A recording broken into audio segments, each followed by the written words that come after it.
I think it's worked, Baz. Hooray! Oh, there's always something. So it's literally turn off and turn on again, not even Control Alt Delete. Mate, I wish we could, I wish I had some minions to blame for that. But, right, anyway. Are we on? We are, we're on, we're live. Technical issues. Perfect. So, yeah. How are you? I'm good, mate. Yeah, busy day, but ready for this. So the first game that's been not been a walkover really, even though the game on Sunday didn't turn out to be as much of a walkover as it should have been. But well, yeah, this is the first one that should be a challenge. Let me just close a few of these things down. Yeah. So how are you, mate? Are you up for this? Yes, mate. This is one of those really weird things, though, because like over the last couple of years, I haven't watched every England game because it hasn't always been exciting. And to be fair, I kind of lost my love of football for a little while, just because players really. Got a bit. It was a little bit down to the fact that I've fallen out of love with players. When you start berating players in your own team of your own home club because you don't like the way they dive or the kind of characteristics that modern players display, you think, I've just gotten a little bit bored of it. Oh, Chloe's here. Mate, that's just something that we've got to deal with. The players diving and all that kind of stuff. I have an opinion about... Chloe's here. Yeah. Hello, Chloe. I have an opinion after the Women's World Cup and how well that was received. It kind of changed... Oh, no, sorry. It was after the Women's Rugby World Cup. All football after that took a bit of a different turn. That like the men weren't hitting the floor so quickly just because of the display that the women had put on. And I think they need to sort of catch up with the game like that. Hey, Chloe. Yeah. Hello there. Yeah, cool. So, I've not seen the team yet. No, I saw it briefly. It was popped up earlier. If we were more professional than we are, we'd know how to get the team up on screen. But I don't, and we hello there. But I don't know. I don't know, and we're not technical enough for that. Hey, Sai, how are you? Your username didn't give that away. Good to have you along. For those of you that haven't been on this before, Baz and I on a Wednesday night do what's called Lockdown Lock-In, which is we've got our own virtual pub, which now has a name. More of that later. Perfect. We just meet up in our virtual pub and have a few drinks, usually from 9 o'clock on a Wednesday night, and we'll have a guest on. But tonight, obviously, with the football on, we decided to do a watch-along. Now, I've seen watch-alongs. I've never watched one all the way through. Hey, Jem, I've never watched a watch-along all the way through. And it's a relatively new concept, which is you watch us watching the game and we chat with you about the game. We'll talk about the game as we're watching it. You watch it at the same time, hence watch-along. It's very clever. But to be honest, they used to do I don't know if you remember, Baz, quite right at the start of the Premier League, they used to do a fans commentating thing. I was about to mention that.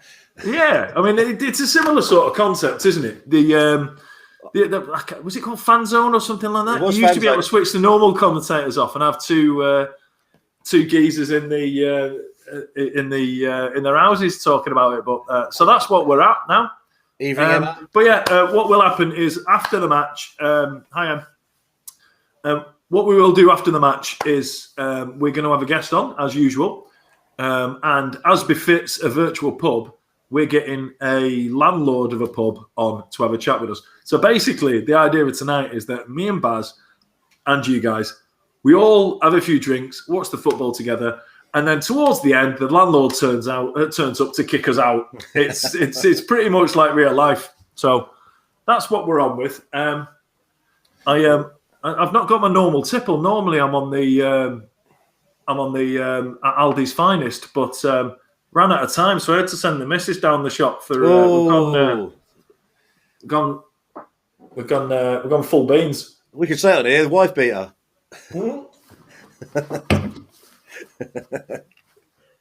Ironically, she bought it for me.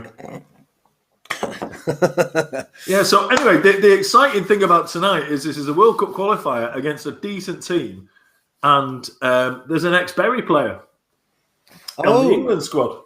On the last game, the Albania game, there was an ex-Bury player on both sides. But Nick Pope used to play for Bury on loan. Aha! This is tenuous link, right? Oh yeah, mate. This is to be fair. Bury got mentioned in the Albania game. The commentators mentioned them. They said they mentioned that this Vaselli for Albania used to play for Bury. So, like I said at the time, mate, it's that as long as we keep saying its name, it's still alive. The club still exists as long as we keep talking about it. So, in case you wonder what my simple is tonight, I bought a time saver Corona, which is one of those giant. It's not tiny; it's big. Actually, it looks tiny there. It does. Weirdly, when you bring it up to the camera, it looks small. Wow! There we go. That was exciting. Especially at the end. That sounded like we'd dubbed a sound effect onto it, but do you know what I mean? It's like we're not that technically advanced. So much so that normally what we do at the start of the lockdown lock-in is we apologies if I'm talking over the national anthem, but my volume's off, so I'm oblivious to them. I will be quiet on the. You might regret this because this is going to come up as a quiz question about what does it say? But yeah, normally on lockdown lock-in, we there's a 4-minute intro of me pacing up and down. It's a countdown of 4 minutes till we go live. I was about to do that, but then I realised that it said it starts at 9 p.m. and obviously we don't start at 9 p.m. today. So we thought, no, we'll just go straight into it. And then when I went straight into it, for some reason, it said something about a firewall, which I don't even understand. Anyway, we're sorted. We were live by 7:33 instead of 7:30, so that's not too bad. I love it though that the intro was literally a fuck up. yeah. So, start as you mean to go on, pal. That's it. Setting people's expectations right off the bat. Right, here we go. I'll have to be.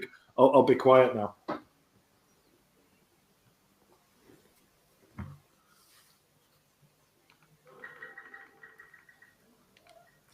You get extra points if you can name the entire team.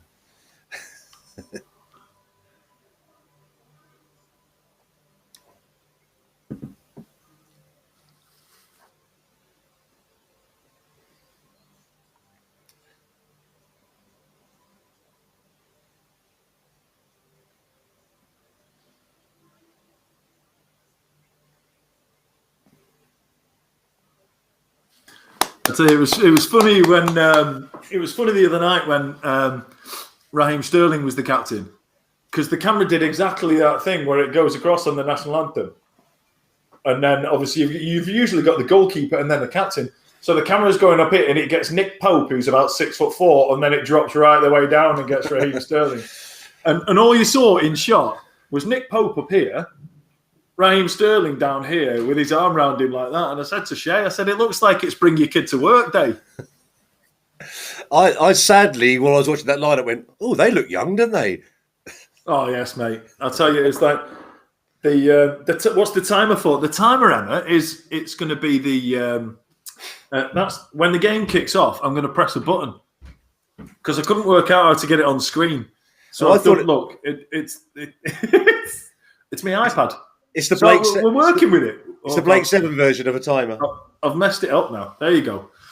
Come on, England. Yes, indeed. So, I didn't really see the team there, but okay. I'll tell you what. I'll get it on here. I'm doing the same. Look at us using technology. I know. Yeah. Very slow. Imagine if the real people who do football broadcasts were like, "Did you see the team? Nah, I'll just get it on my phone."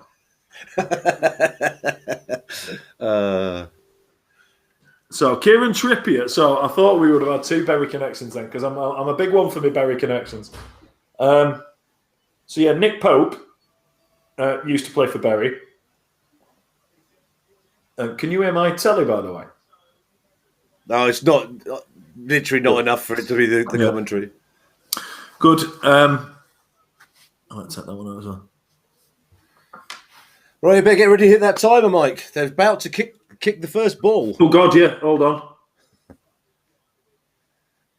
Total professionalism here, everybody. Yeah, I can't even talk. I'm concentrating so hard. This timer doesn't have any, doesn't make any way for free kicks and any stoppage time. Oh, Go! Not yet. Oh, no. Oh, I made the mistake that someone made the other day. You forgot the knee. When they kicked off, when they were on the knee. There you go. There you go. It's close enough. 5, 6, 7. Hey, it's only a second behind. We're all good. There we go, mate. We're in the past. Cool. What's everyone been up to then? Just so while we're watching this, we can read these. Excuse me. Bless you. So the team, I'll talk the team. So the team is Nick Pope in goal, Chilwell left back, Kyle Walker right back, John Stones and Harry Maguire centre backs. Now in midfield we've got Phil Foden, Calvin Phillips, Declan Rice and Mason Mount, and possibly Stroke, probably depending on what formation we're playing, Raheem Sterling with Kane up top. Oh, here we go. Team's on the scale. So yeah. So what's that? 4-3-2-1, is it? Phillips. 4-3-3. With Mount, Kane and Sterling. For those who like it really basic, England are playing in white and they're playing from one side to the other. Yeah, thank you. Thank you. For those of you watching in black and white, England are the ones in white and Poland are the ones in the dark grey. That actually used to be a thing, didn't it? Do you not remember that famous commentary on snooker? So for those of you watching in black and white, the yellow's the one next to the pink. I miss black and white. Do you? No. I was going to say, you can change it. Do you know what I mean? You don't get a cheaper license fee anymore if you do. I wonder how many people actually hark back to that time when they actually watch stuff in black and white. I doubt it. When you used to have a dial on your telly, and it was ropey as anything. And when the aerial broke, you put a coat hanger in the top of it. Yes, we did actually do that. Yeah, so, Jill. I've done it plenty of times. And I think that's Rob Appleton as well, isn't it? Pennywise. Indeed it is. Big Rob. Right, there's a football match happening here now. I'm really tempted to do that thing where it's the players kicking the ball to the other player, but I think that might be a little bit inane. Actually commentating? No, can you imagine? Actually, it's a really skilled job. It's so hard. A mate of mine does it. A mate of mine does it for Bury, and obviously it did do it for Bury, the proper club. Yes. And then when we started again, they Bury AFC was streamed every single game live. So I've just remembered something we haven't done. Oh God, what? We haven't predicted scores. All right, okay then. Right, well, let's do that. Score predictions in the comments. Can you bring me a pen and paper, please? Can you bring me a pen and paper, please? I can't leave the studio. That would be unprofessional.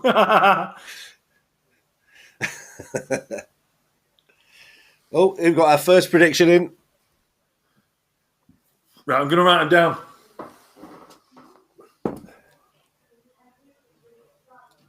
Right. So right, whoever's right, I will PayPal. Whoever's right, I will PayPal a £5 so that they can have a pint when the pub's actually open. There you go. All right. There's no better prize than that, is there? One from each of us. Then there's a drink each. There we go. So it's 2 pints back when the pub's open again on April the 12th. We can't win. April the 12th for you lot. Yes. Over here it's probably April the 12th, 2027. Gillian's coming with the stinger. Oh, I see. It's like that, is it? I wonder if Gillian's surname ends in ski. Oh, thank you. There we go. Right. So I'm going to write these down. So Jen has gone for 3-1. Where are we at now? Rob has gone for 2-1. Jill has gone for 0-2. Boo. Are you putting yours down there, Mike? Yeah, I'm going to go with 2-0 to England. Right, I'm going full on Soccer AM 10-0. There you go.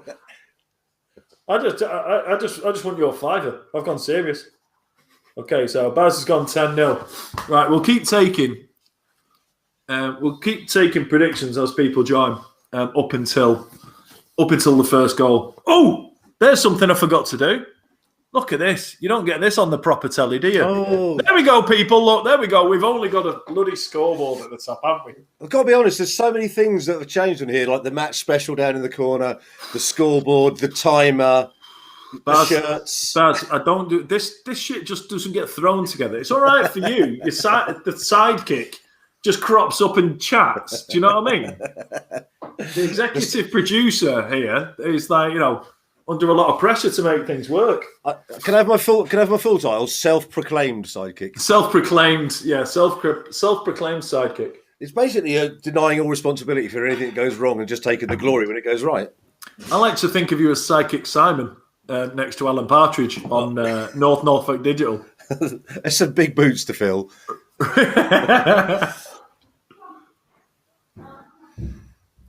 So I'm going to try and remember some of these people's faces because I obviously know the players that I know, but there are lots of new. There are a lot of new players in this squad that Gareth Southgate's put in.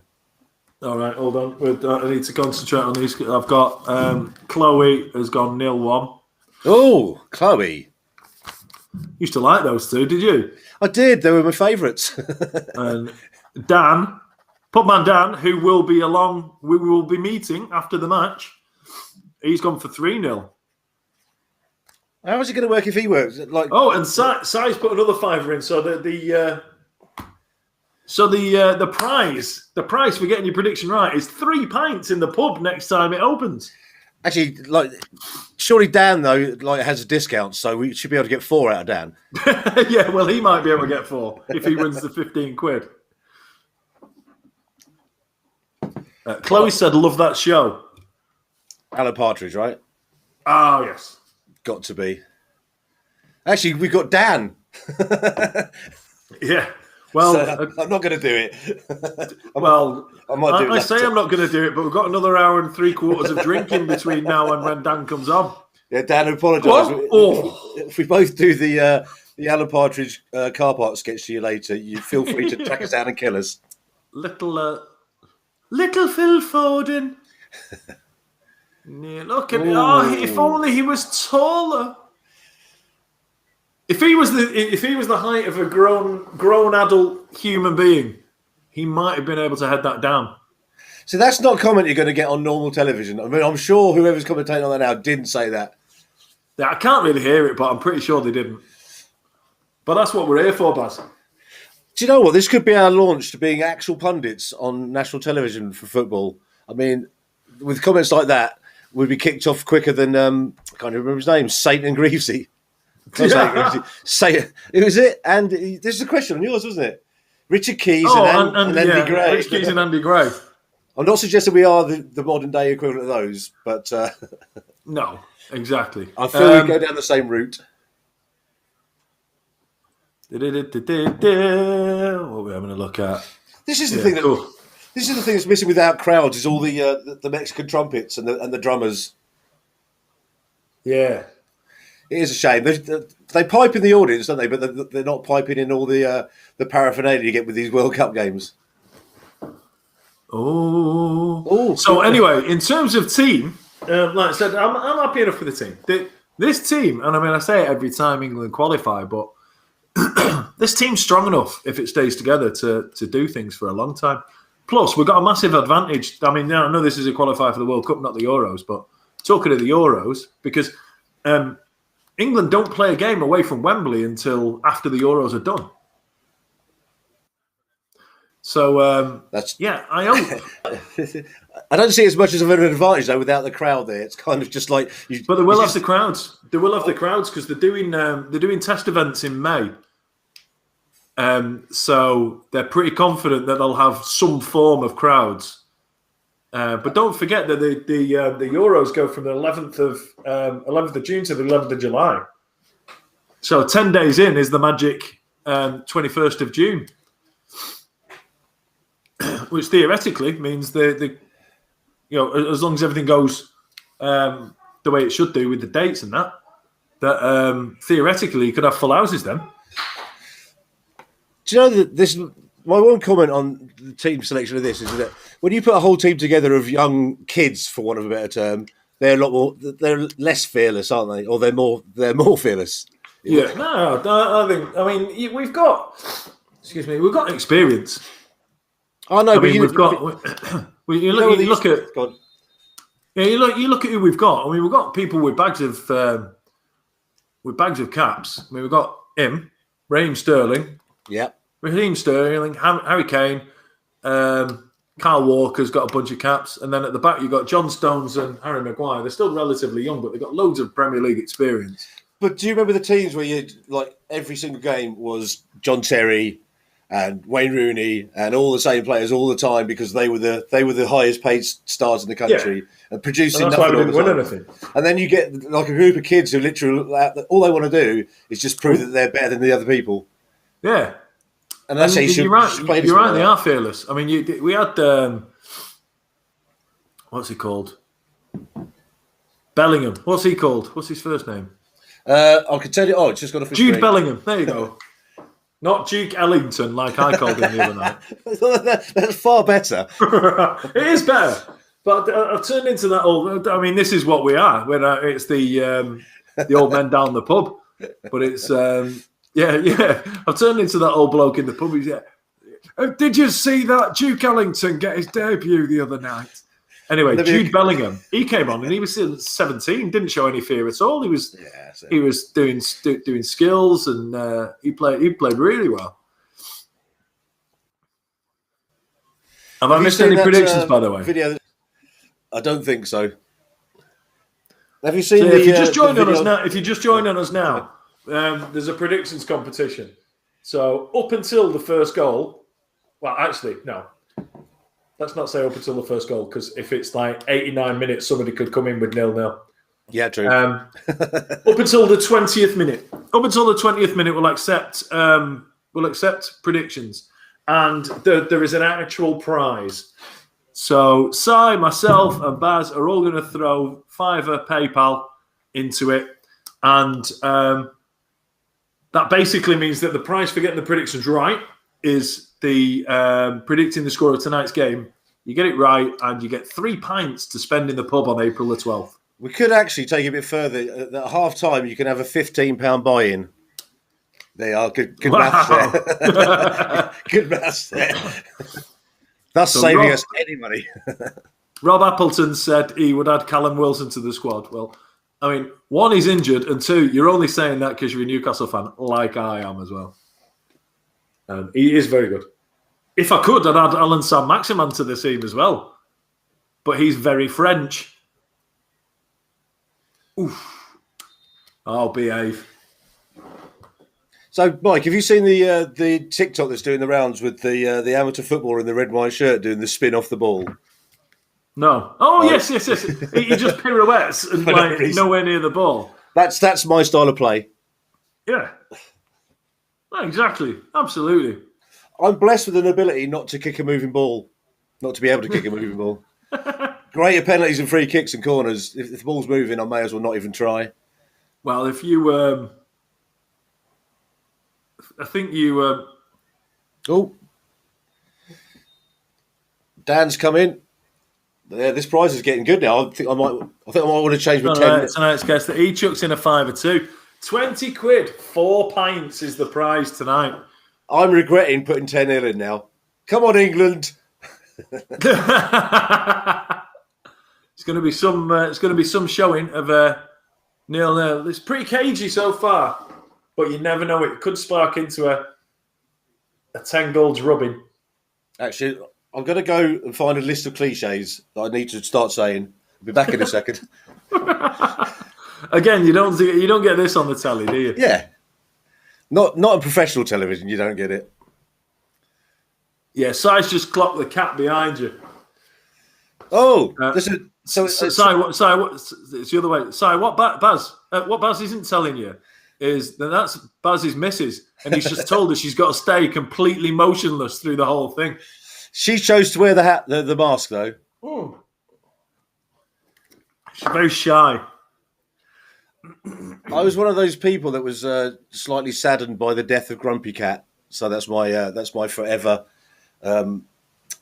memorial to it. Stop pretending you're on TikTok and pointing the wrong way. So bad, literally. Hey. Right, I'm going to see if I can do it. I'm going to point to the 1978 England shirt. Right, ready? 3, 2, 1. Yes, right. I wouldn't have even known if you were right. Well, that's not even an actual England shirt. That's just a polo shirt. That's usually the sort of thing that I buy because they last forever. Right. They don't go out of date, polo shirts. Whereas this, I bought this. Look, we're amongst friends now, aren't we? So I'll let you in with a secret. Both of these, pre-lockdown, both of these fit me, and I was going to wear one of them tonight. But 4 days ago, tried them on, and yeah, they look like body paint. So I ordered this online. It's from a sports shop in Ireland, which I didn't think they would sell England shirts, but I am kind of half expecting something sinister to happen. I think it may be it'll be filled with itching powder or something. Sadly, we missed some event in the game, which we're now catching up on. There's about to be a corner, everybody, in case you're not watching the game. And at 16 minutes and 7 seconds in, I'd like to say you have to take it one game at a time, everybody. Absolutely. There's no easy games in World Cup qualification. Oh, you've got your own. Stop it. No, that's just out of my head. Come on. I might do my hair like Calvin Lewis. As opposed to Beckham. It's called. Are you going to get some get a weave and some dreadlocks? You no, dread it on the top and undercut it just like that. Perfect, yeah. See, that's the reverse of what's going on with my hair. I don't think I'd shave it on the top and round here might work better. I'm currently like that already. Well, mate, it's on its way. That's the only reason I've not had my hair cut in lockdown. Because I'll be saying goodbye to my hair very shortly. It's taking me longer and longer to wash my face these days. Put it that way. I wear a hat for. Congratulations! We've received 100 messages today. I'm gonna put that on. See if we can. Here we go, people. Look, we've been congratulated by the software we're using for having 100 messages. Well done, everyone. Thank you for your messages, folks. I'll pass on the congratulations. I've got to come up with a cliche for that. Sorry, I've just realised that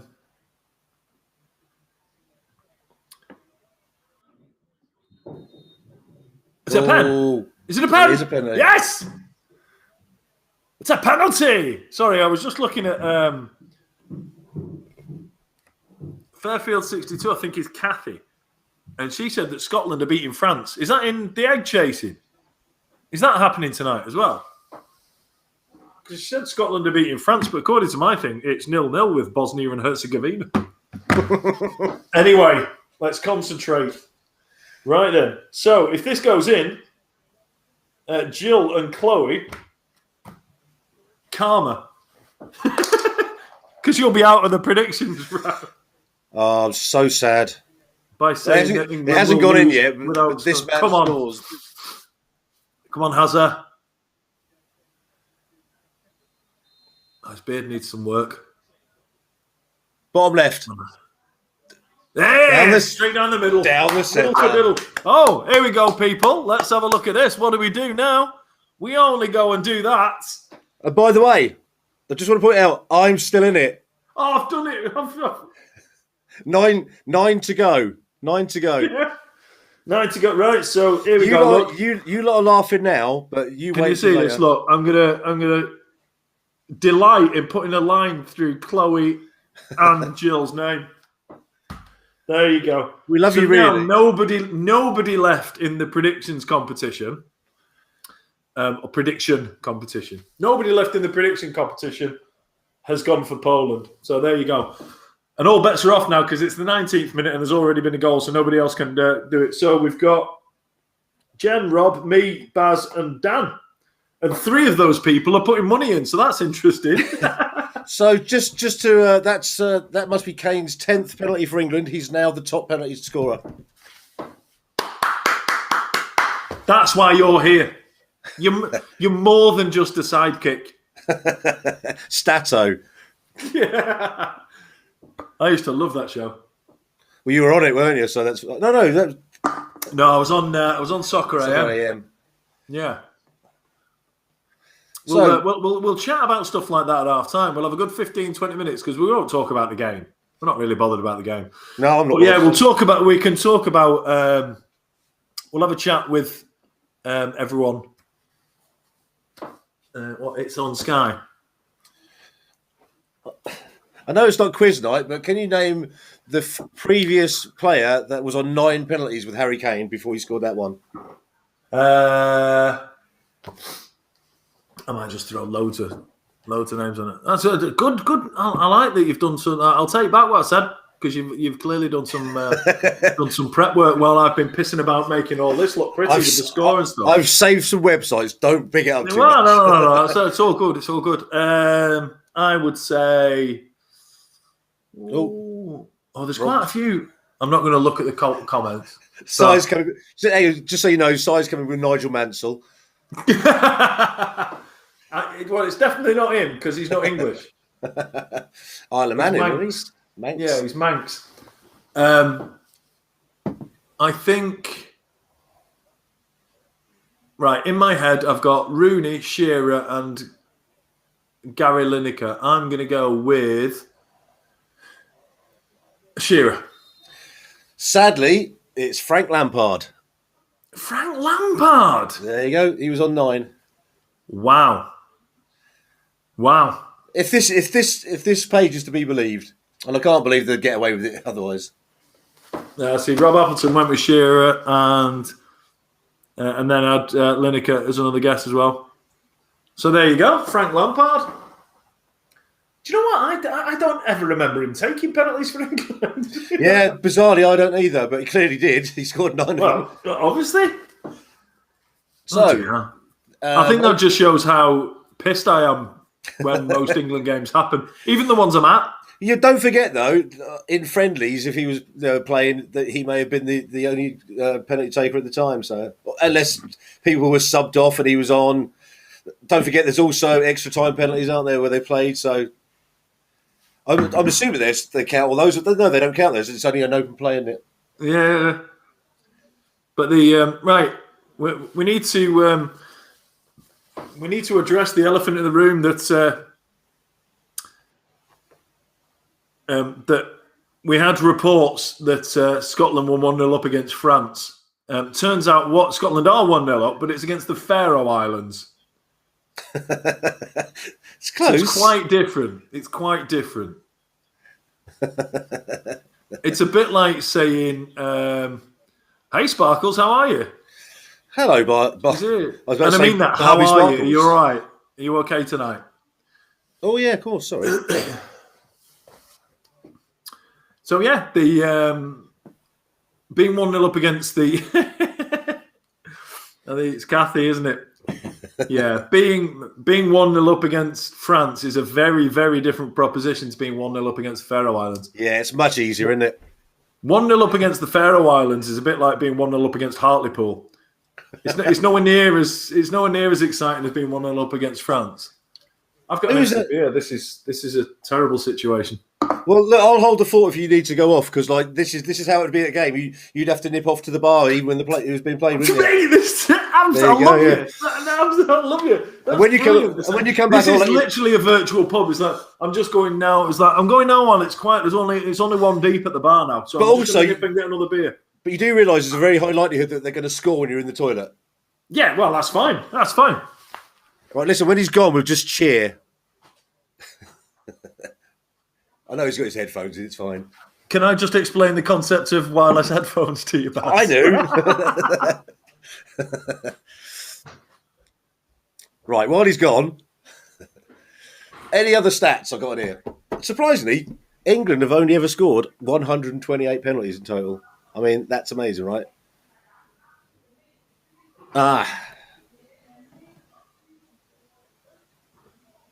He can't see the screen, so you'll have to wait till he gets back. Si's put, don't forget to wash your hands, Mike. I was only getting these out of the fridge. Our fridge is the textbook example of hygiene. We don't need to wash our hands after getting something out of the fridge. I'd like to point out I just went in there. I was sitting here thinking, why is the missus not sorted me out with beer? You know, she's usually well up on that. She usually brings me beer before I need one, which is one of the reasons I've been with her for 19 years. But I just walked through into the kitchen and she's on a business call, so I'll let her off. Seeing as my income is, zero. Significantly depleted during lockdown, and she's the one that's paying for this, so I can't really complain. You're basically paying your way in craftsmanship and carpentry at the moment, aren't you? That's it, yeah. Even though she transferred me the 500 quid for the telly and the materials. Of course you did. The other good thing, you got to get a beer. That would have usually taken you a good 15 minutes because you'd be chatting to people at the bar about the game. None of that crap now. I think this is the way to do it in future.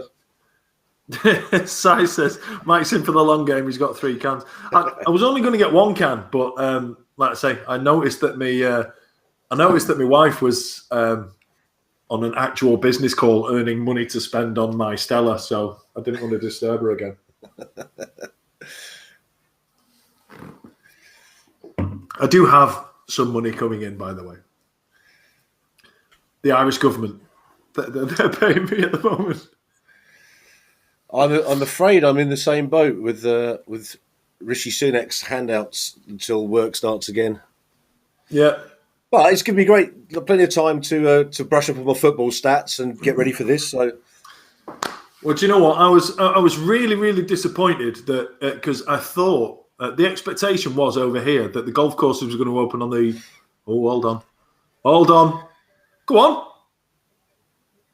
Oh my Lord! Come on, lads, you need to get another 9. But so the expectation was, or the rumor was, that the golf courses were going to open on the 5th of April here. Anyway, the government have now announced that it's not going to be the 5th of April, it's going to be the 26th. I was absolutely fuming that it was good 3 weeks later. But then I remembered that the money the Irish government give me in those 3 weeks will pay my membership for my year. So it's all right. I need to answer this. I'm not a doctor, but I think it's probably all right. Okay. I don't know what that's in reference to. Can you not see the top comment? Gillian's put, she's had a vaccine today. Is wine acceptable? I feel fine. I can't even see Gillian's comment on that. Why has that not come through to... Or am I now going to have to sort of keep you up to date with the comments as well? Oh, that's ridiculous. No, so, look, one of the reasons I fell out with TikTok lives is the comments are crap. No, I can't see that from Gillian. All right. Anyway, she did put 2015 and 44 seconds that she had her vaccine today, and none of us are doctors. Well, actually, I don't know that, but we're all confirming. Have a wine; it's fine. Also, I can only speak from personal experience. I had mine a week last Saturday, which is 10 days ago, and I can only say that. I was a bit nervous about it because my brother had said that he got like cold sweats and he was struggling. So he said, "Oh, just take a couple of paracetamol and go to bed." Well, nah. I got 4 cans of Stella from the local off license near the hotel where I was staying, and it was the proper Stella as well. So it wasn't even this stuff; it was the 5% stuff. I don't know where he'd got it from, but yeah, I was grateful for it. Yeah, so I had 3 cans of 5% Stella and a massive pizza. Go on, Raheem. Oh, go on! What on earth is that? I think there's did so well to get there. I think there's quite a high percentage of paracetamol in Stella as well. I believe. So. Yeah, I think so. Right, we need to point. We need bloody to hell, Jen drank before hers. and during. There you go. Well, sorry, Jill. Sorry, just 1 minute. Jill's running off to get a corkscrew. Oh, how posh is Jill that she's not drinking screw top wine? No, she's probably got the tape stuck on the outside. She's just going to actually just score it off. I had no idea. Oh, so the other thing I've noticed about our pub is that it actually predates 2007. This is not a modern pub; it's a 2007 pub, or pre 2007. Why? Oh, because you're smoking. All right. I was looking around the picture of the Rovers. I was like, what? And it was like, I don't understand. There's a picture on there about. Yeah, it's the terrible thing. So I literally smoke in the pub, and we're in here quite a lot these days. So, someone's saying there's a delay that we're behind. Really? Me and Baz are both watching the same. We're both on 30 minutes and 23 seconds. Yeah, give us the delay time. Oh no! Don't tell us that. I know, but ours is live, so if they're delayed, we're getting it before them, right? Yeah. So it's about right. It's bang on. Right. Si says, are we on BST? Or? No, so Rob is... so yeah, there you go. Rob says he's 13 seconds behind. That's because you're watching that on hooky television, that's why. Yeah. Rob. 30:59. I don't even know what that is. See, that's... I know, but I don't know how long that comment took to get through, so... Oh, yeah, well, I'm assuming it was because it was literally about a second and a bit behind. Right, well, me and Baz are watching it. Me and Baz have got the same thing anyway, so we're watching it bang on. If there's a delay behind what we're saying and it going to you, don't worry. They scored! So yeah, Baz and I are on the same time because we're linked on this. Yeah, Jen, your comment didn't help really. That was just numbers. So yeah, we might be behind you in your room, but we're bang on in our room. We're bang on in our room. So Alex called it a retro watch along. There you go. Remember what life was like. Come on, Harry. Oosh. Remember what life was like 15 seconds ago. Well, that's where we are now. I can see your comments, Si. I just can't see them when you put them. Different speeds, I think. Yeah, I think it depends on the your internet connection and stuff. What time you see us, but we are watching this game live. Also, just so you know, we're not complete amateurs. We did a test on what day is it? Wednesday, on Monday night, was it? Sunday night, just to make sure that we could. Sunday's game, wasn't it? Yeah, we could. With the Albania game, we did a little test, but we didn't go live. So it may look amateurish, but it's not. Oh, it's professionally amateur. I think pro-am. Right, I'm going back to my. Come on, I think we've got what was that? A throw-in or a corner? I wasn't really paying attention. Oh no, they're running back. So does that mean it's a goal kick? It is a goal kick.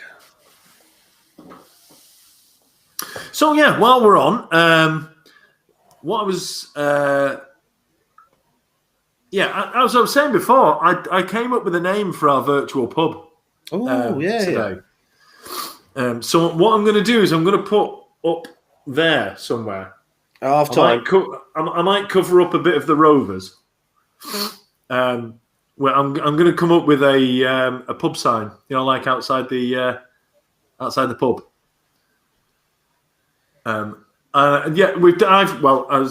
We've decided. No, I've decided. That our virtual pub will forever be known as the Brace of Reedlings. Now, if anyone's seen my TikTok, I want to know, does anyone understand why our pub is going to be called the brace of Reedlings. Leave it with you.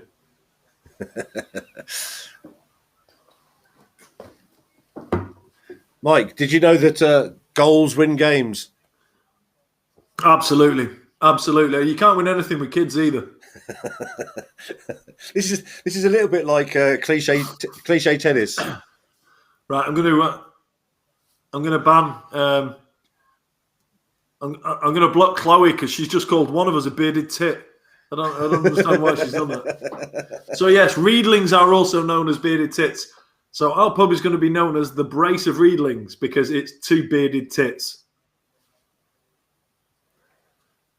That was my so internet I'm going to get an actual thing done for the top of it. So instead of having this score up the top, we're going to have a pub sign at the top saying the Brace of Reedlings. So we need some on-screen stats right now because it needs to liven up a little bit. So, because the other night we had one of the best stats was that England had passed the ball something like 550 times to Albania's 36. 7. Yes. I love stats. So Chloe's saying that Baz isn't a tit. He is, trust me. So by omission. This game needs another goal. Well, another 9 actually for my prediction. So. No, steady on. I predicted 2-0. I could win 15 quid here.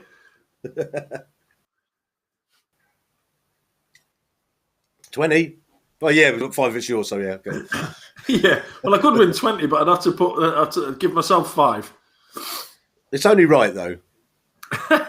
I'm getting some stick in the comment section here. The Reedling and Baz is another suggestion for the pub name.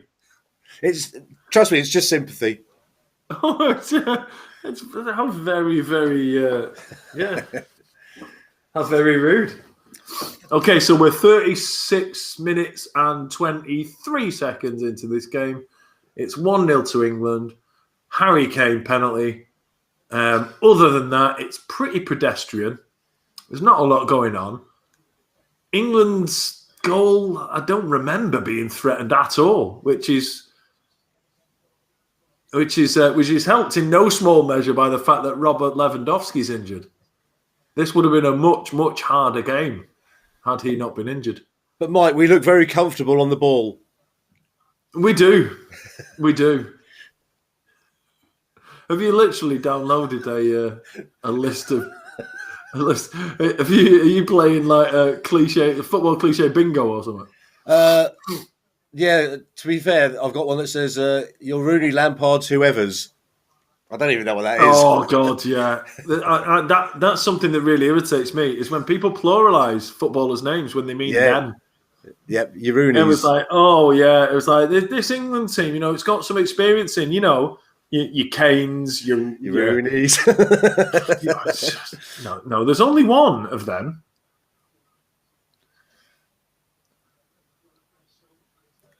Oh, there's some classics on here. What's your all-time favourite cliche? I've just found mine. Your all-time favourite cliche?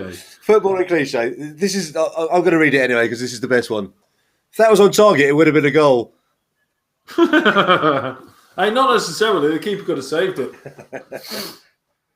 So yeah, Declan. So one of the reasons that I wanted to do this, and one of the reasons that I'm pleased that I'll be back in England for all of the Euros, is I didn't really fancy going into a pub and watching Ireland games, and it's not a problem. Sorry, England games in Ireland. It's not really a problem, but it becomes a problem when Declan Rice is playing. Why is this? Because he played for Ireland right up to under 21s, and so did Jack Grealish. And then both of them basically, according if you're Irish, they've taken it as them just turning around, sticking the middle finger up, and going to play for a team that represents a country that occupied their country for 800 years. So yeah, they're not best liked. Put it this way, I don't think Declan Rice and Jack Grealish will be holidaying in Ireland anytime soon. It's a shame because they'll miss it. It's lovely there. Oh, here we go. Down the outside, beautiful. Oh, bad pass though. Look at that. Jen's put, come on, we need another one before half time. That's another cliche. It's true, but it is a cliche. Best time to, do you know what? Just before half time, best time to score. The thing is, a lot of these you hear and you're not even aware that they're even cliches because they said every single one. And then, yeah, if you do score in the 45th minute, it'll be best time to score. That is best time to score when the goal goes in. And then as soon as the whistle goes, all these team talks are going to be very different team talks now after that goal. Exactly.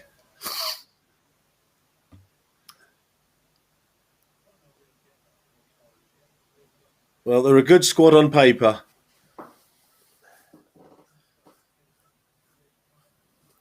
Rob Appleton said that the Irish didn't want Jack Charlton as manager. They didn't because he was English.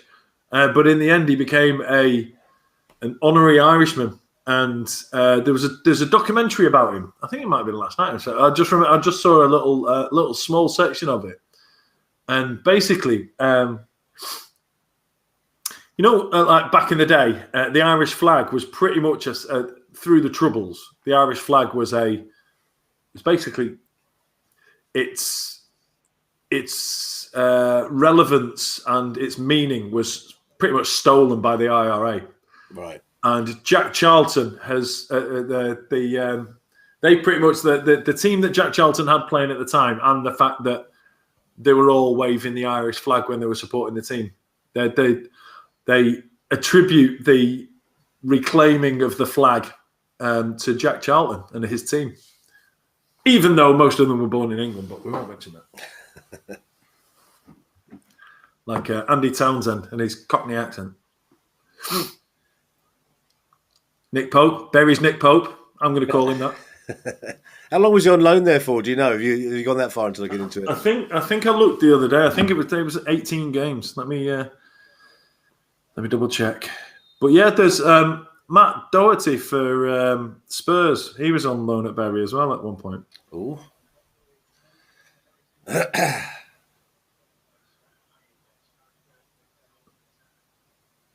Oh.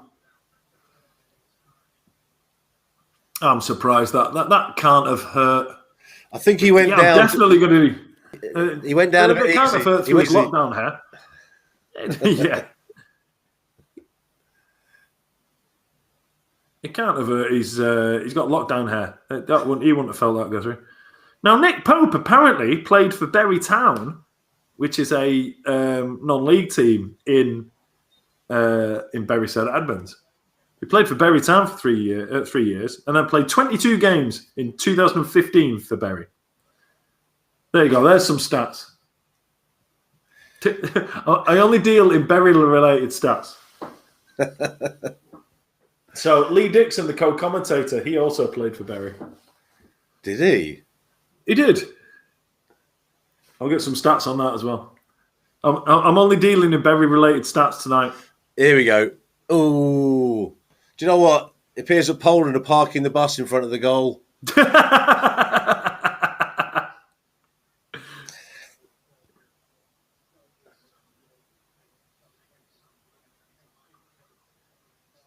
Yeah, there he is. He's talking.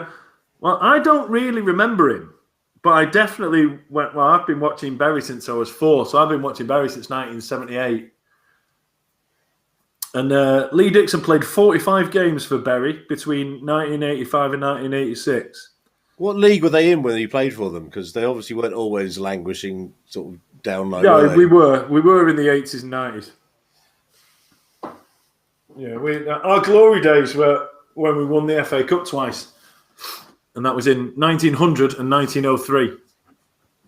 So modern day then? Yeah, absolutely. The glory days of football. I need some things to happen in this game for me to run out some of these. So Si's asking me if I finished the TV bed. Much to my wife's disgust, no. But I did find I have found it took me ages to cut that bit across because it was going with the grain. Yep. I found a much easier way of doing it. It makes a bit of a mess, but I'm going to cover it. I'm going to upholster it anyway, so it doesn't really matter. Because the saw that I've got is one of those that's got a saw bit on the rounded bit, for going into floorboards. Yeah. So I just went on the inside and I used that bit from the inside, and it works really well. So size now my new best friend by saying Berry Market best ever. So while we're on Barmaid Sparkles, do you have a first name we could call you, because it's quite a long name? Oh no, I keep calling her Sparkles. I'm happy with that. I'm good with Sparkles. So much like she's just discovered that Twitch is on her TV. Twitch is on my new TV, which ascends out of the bed frame, or the box on the end of the bed frame now, in a Thunderbird style-y. So yeah, I haven't finished it yet, but I've boxed in 3 sides of it. So there's one open side, and I need to do the lid. But I'm very excited about the lid. I might need. Come on, let's go on 45 minutes. Oh.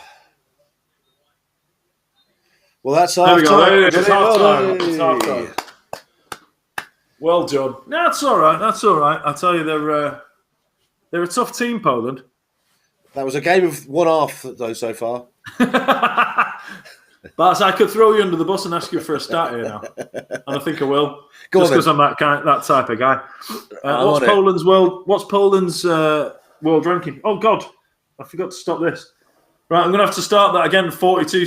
I can't start it from 45, so I can't. So I'm going to have to wait until 42 seconds into the second half to start that time again. I realised when you asked me a stat, I'm probably up against Big Rob, to see if I can get it first. There you go. So yeah, my new telly's got Twitch as well, but you can't watch the old stuff. You can only watch stuff that's live streaming. So anybody can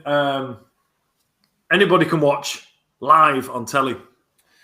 So interestingly, this is the Coca-Cola FIFA website.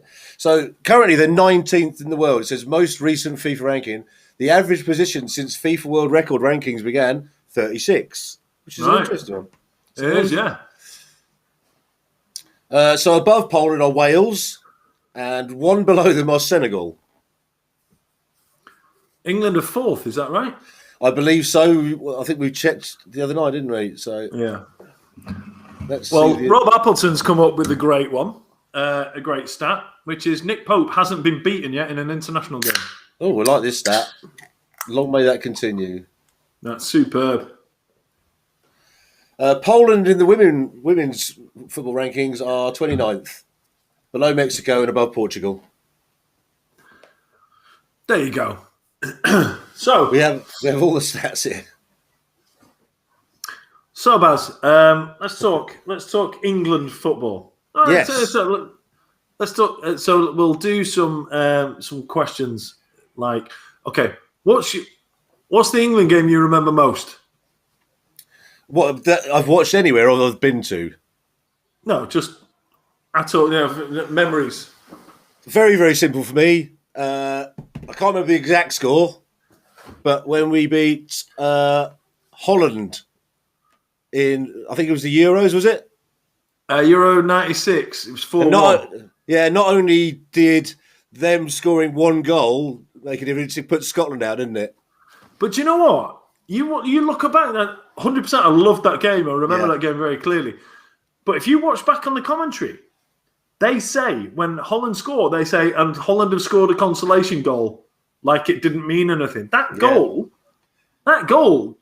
kicked Scotland out of the tournament. It was tremendous. Yeah. No, I remember that game because, like at the time, Netherlands were a great side. They weren't the poor side, were they? I think what's his name? They had all the greats, didn't it? In it, for that era. And they're much higher than us in the world rankings, and we just took them to task. We just literally played them out off the park. They had no chance, did they? No, it was brilliant. Rob Appleton's gone for the same tournament, England versus Scotland. Was that the Gaza goal? Yeah, again, brilliant game. 2-0. Penalty that Scotland ended up whinging at because they said that the ball moved as we kicked it, and then Gazza's flick over the head of Colin Hendry. Gazza took the piss out of Colin Hendry. It was tremendous. And then they did the celebration of the dentist chair. Yeah. See, they're my two favourites. I think we've also... who did we crushed a big team once by a massive score. Have we beaten Germany by a really large score at some point? Yes. I'll say this quickly just in case the missus is listening. It was 2001, I think it was, in a qualifier. We played Germany. And I was like, I got invited to this wedding and I didn't want to go by myself. So I invited, I think it was 5-1. Oh, he's Rob's gone for 5-0. Yeah, it might have been 5-0. I thought it was 5-1. Anyway, and I'd invited this girl to this wedding just because I didn't want to go on my own. I didn't want to seem like a sad thing. So I was like, oh, I'll take this girl to this wedding. But we went to watch the England game first, and I was thinking of getting rid of this girl anyway. To be honest, she was just one of those kind of like occasionals. Anyway, I said to her, I said, we'll go on another day for every single England goal that's scored tonight. Oops. Yeah. Did you think it's going to be 0-0? And to be fair, I have censored that. It wasn't go on a date each time the goal was scored because I know the wife's the wife's on there. Anyway, yeah, it was 5-1. It was the one where even Heskey scored. There's an England song about it now, saying 5-1, even Heskey scored. 5-1, even Heskey scored. Yeah. I remember it was a good battering. So they're memorable games. What about ones you've seen? Because you've seen plenty. Yeah. Well, I was at the. This feels a bit like, everyone says they were at the Sex Pistols' first gig, and if everybody was, they'd have had to have done it at Wembley. But no, I was at the. I think the most memorable England game I've been at is that one where Beckham scored the free kick against Greece. Yes, to get course, us to qualify us for Japan and Korea. Amazing. It was at Old Trafford. Me and my brother were at the opposite end of the ground. Beckham that day had literally covered and I'm not even misusing the word literally. He had literally covered every blade of grass that day. I've never seen one player perform so much better than everybody else on the pitch in any game I've ever seen. And we were struggling. We needed him to score, and he'd had quite a few chances. He'd taken quite a few free kicks. But that one, like I said, we were at the opposite end of the ground, and just as he's about to take it, because it was in the middle of the goal, my brother nudged me and said, "This one's going in." I was like, "What do you even mean? Why this one? Why not the other ones?" And he nudged, and he went, "Do you know what?" He says, "This one's in the middle of the goal, so the keeper doesn't know which way it's going, left or right. It's going in this." And then, of course, the rest is literally history. And it's like unbelievable. And it's one of those that even just thinking about that moment, just, hairs stand up on the back of my neck. But, I mean, I've been lucky enough to follow England I went to, so when Wembley was shut, I went to loads of England games. On their road show? Yeah, when they were rebuilding Wembley. So I've seen England at Middlesbrough, Anfield, Old Trafford, City of Manchester Stadium, Villa Park, Ellen Road. So loads and loads of different places. But yeah, abroad, I've followed them I went to Euro 2000 in Belgium. I went to Euro 2004 in Portugal, went to World Cup 2006 in Germany, and then more recently the Euros in France. But yeah, I probably shouldn't mention that with the wife on the call because I went all Billy Big Bollocks on that one and went corporate for the three England games, and I paid £1,000 a ticket for the three England tickets. I'm just going to look at the comments. You carry on. Don't get me wrong. It was a really good experience, but yeah, the performances on the pitch certainly weren't worth anywhere near £1,000. Rob Appleton, that game, I remember it very clearly because, as you know, Newcastle's my second team. I remember that very, very clearly. Arsenal were 4-0 up at half-time, and it was the sadly no longer with us Czech Tiote who scored from a ludicrous distance to make it 4-4. And I don't think he scored. Rob, you'll be able to correct me if I'm wrong, but I don't think he scored any more goals, or certainly not many. I don't think he needed to after that. Son of play Azerbaijan at St James's Park. I've been to St James's Park lots and lots of times to see Newcastle, but never to see England. Jen's saying, can we just appreciate how hot Harry Kane is?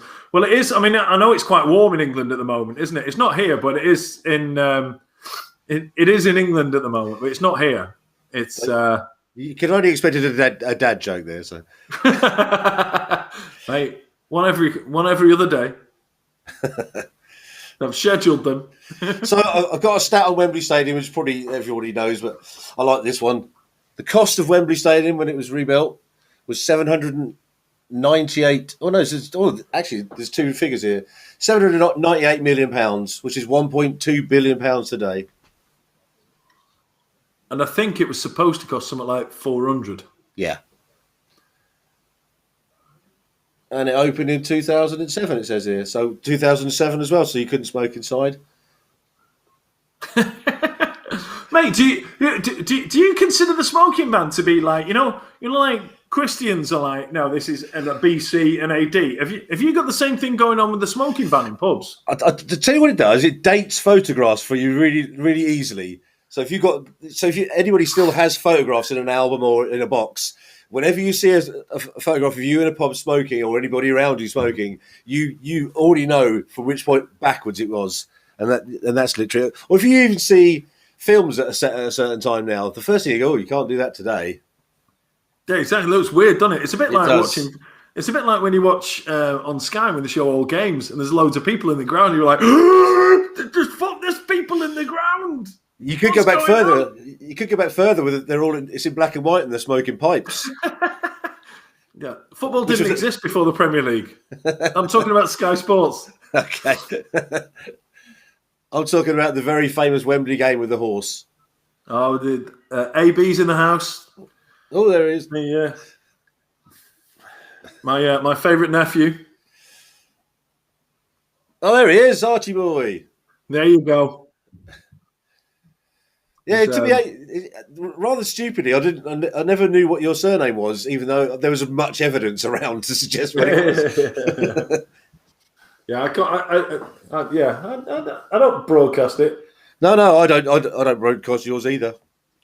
I'm always a little bit cagey about saying, "Oh, this is Mike."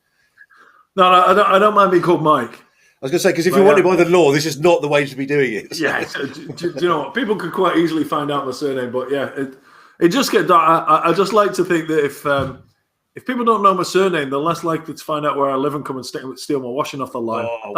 That's it, really. My favourite though was finding out your surname and then finding a actual quote from you on the internet.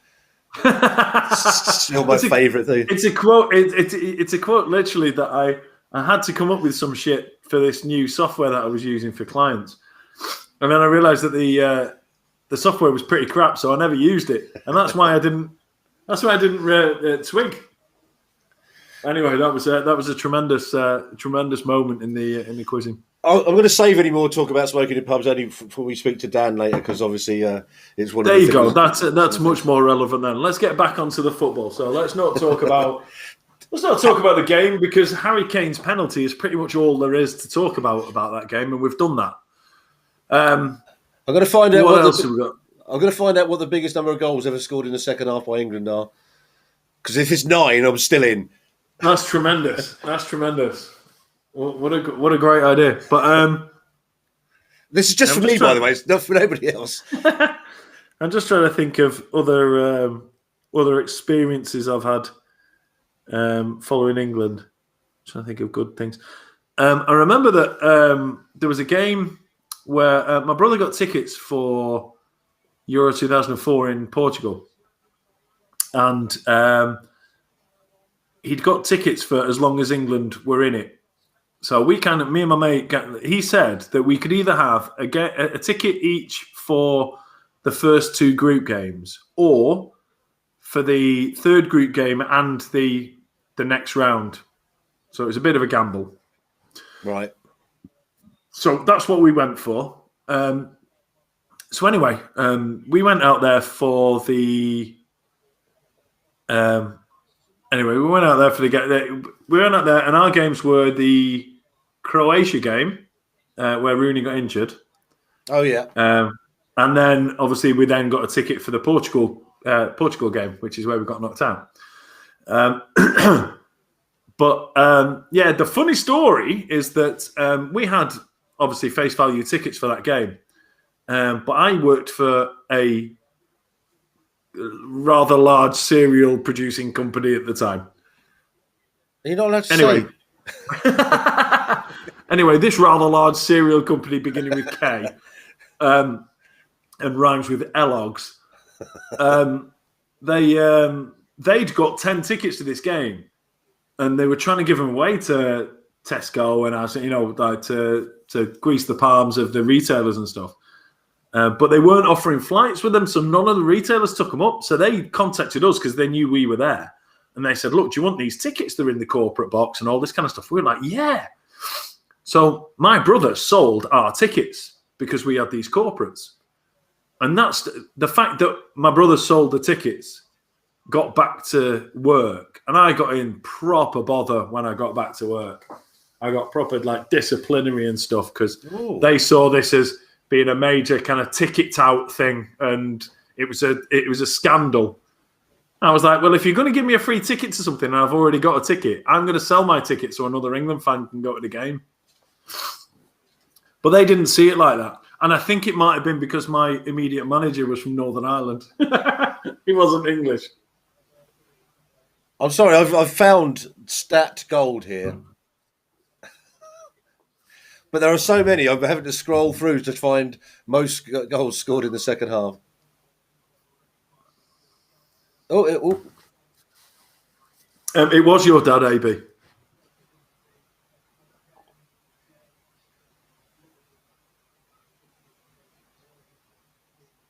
Sorry, this is riveting stuff. Watching me scroll through a website here. Just going back to Czech Tioty, Rob Appleton was saying that ludicrous goal from 35 yards to make it 4-4 after being 4-0 down was in fact the only goal that Czech Tioty scored for Newcastle. God rest his soul. Right, we're off again now. Oh God, right, I need to concentrate now. Hang on. I'll tell you when. After 42 seconds. Well, clock's not up yet. It was. Yeah, it's all right. 13, 14, 15, 16. After 42, because I forgot to say, you don't get this on proper telly, do you? I forgot to pause the timer on my iPad.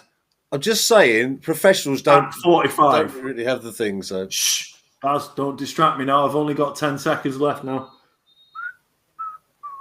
6, 7, 8, 9, 10, 11, 12, go! 14, 45. Oh, you're 3 seconds. Oh, hang on. 3? I think you're out. Oh, yes. There we go. Something happened in the game. 56, 57. Ah, we're 1 second out again. That's all right. We can blame that on an internet lag. Nobody has ever scored 9 in the second half. Fact, says Pubman Dan. And he's a pub landlord. So, seeing as we're in a virtual pub, you have to accept whatever he says. I appreciate no one's ever done it. Tonight isn't over yet. I'm always ever hopeful. Well, I like to fancy my chances because if England and Poland score the same number of goals in the second half as they did in the first half, then I get pints. Unfortunately, it's going to be a significant amount of time after the April the 12th that I'm able to spend mine. Well, you could save yours for the summer for mine, and I'll buy it personally for you. Or I could spend, or I could spend it on Aldi beer and just get more. Yeah, double down. Yeah, so I'm struggling to find the actual record. So we'll just have to. Okay, well, Pubman Dan said that no one's ever scored 9 in the second half. Yeah, Deal Dan, with it, Baz. Can you support the fact though that what the actual number is? That way, if it's 8, I know it's possible. Right then. So let's hope for a more engaging second half. There's no way we're getting through the second half without me reading some of these on here because some of these are brilliant.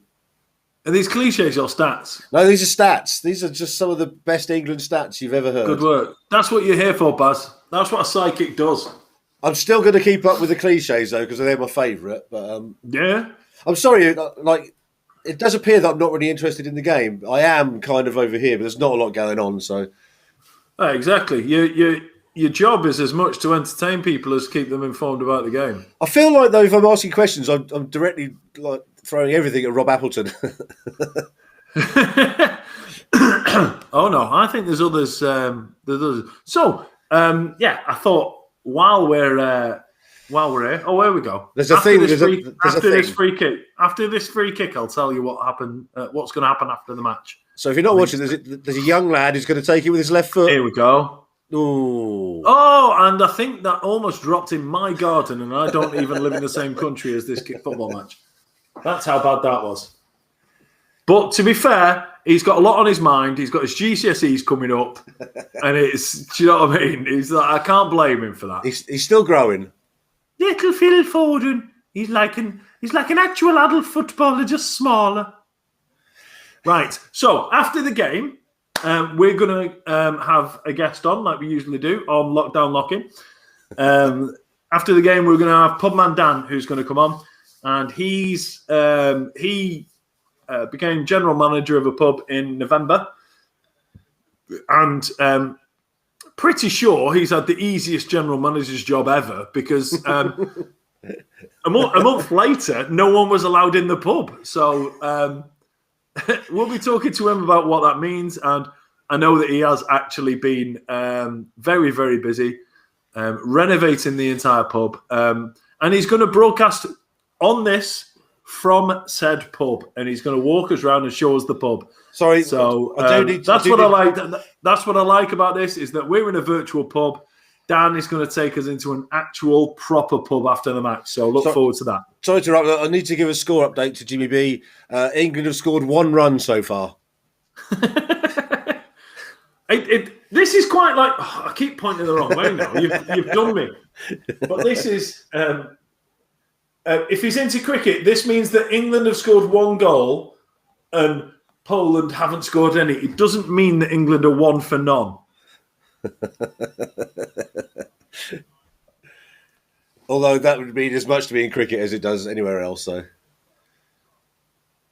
here we go. Jill saying it's like Kamara is in the house with Mike. Something's just happened in the game. That is a classic TV moment, isn't it? Oh, absolutely. I don't know. Yeah, I saw him go off. So someone's been sent off. Has he? No, I saw him go off. I thought he was injured. Brilliant. Oh, injured people. Oh, stats. Phillips, Calvin Phillips. I called him Calvin Lewis before. I'm getting all the. I'm turning into such a senile old duffer in the pub. I called him Calvin Lewis before because that sounds a bit like Calvert Lewin, but he's not. He's Calvin Phillips. So, excuse me. Oh yeah, so Jimmy B saying he didn't spot the score in the middle. I mean, it's the biggest thing on there. Okay, well. Next time we do one of these watch-alongs, Baz, for an England game, which considering the fact that the next England games are, actually, I think we might have some friendlies before the Euros. Anyway, I'll be back in England for the Euros, so we definitely won't be doing a lockdown lock-in while England are actually playing. When I'm back in England, I'll be in a pub watching it. If we're able to get to one of those together, I'm literally going to have the world's biggest scorecard that I'll just flip. So whenever we're looking on any screen, it'll look exactly like that. You'll be stood there, I'll be stood here. There'll be a scorecard between us. Just for everyone, is like this lockdown lock-in is something that we're doing. We've got a virtual pub, which is now known as the Brace of Readlings. And this is me and Baz on a Wednesday night. We do it every Wednesday night. We usually start at 9, but we started early tonight because of the football. So I'm expecting a massive flood of people in the next 6 minutes who are expecting us to start at 9. So, but what I think would be really good is, like I say, I'm going to be back in England for 6-7 weeks from June to July. And I think what we will do is we'll do one of these. We'll do one of these where we're both actually in the same room. Oh, hang on. Scotland have beaten France 2-0. The Faroe Islands. French-speaking Faroe Islands. Yeah. So yeah, I think that'd be a good idea. We'll call it the lock-in instead of lockdown lock-in. Yeah, and we'll do it, and we'll do it from the same room. So I'm keen to. Blimey, Rob Appleton says North Macedonia 1, Germany 0. Oh my God, Nick Pope's having an absolute moment there. What on earth? I just looked up and it looked like the defender was doing the wheelbarrow with Nick Pope. Then here we go. Look, oh. Oh, of course you couldn't pick it up because it's a back pass, isn't it? Oh. Well, he wasn't sure if it was a back pass or not, but he's anyway. He got away with that one. Yeah, but I think I think that'll be good. We'll do an episode of this from in the same room. Who knows? It might even be from an actual pub. I think that would be good. That at some point in the summer, we'll hire a function room in a pub, and we'll do the live lock-in from a function room in a pub, and we'll get a live studio audience of the people who are the ones that are always in our comment section. And may I just say, we've already predicted that we're going to do the Royal Albert Hall one day. Even if it's for 11 people, we're going to do the Royal Albert Hall one day. Yeah, exactly. And do you know what? It's the you can actually hire it out. So it might cost us. It might cost us like $500,000, but we'll do it. So we'll be heavily relying on Emma and Liz for that then. Yeah, no. Like you said, there's probably 11 people to turn up. So all we need to do is we just need to charge $50,000 a ticket. We're totally worth it.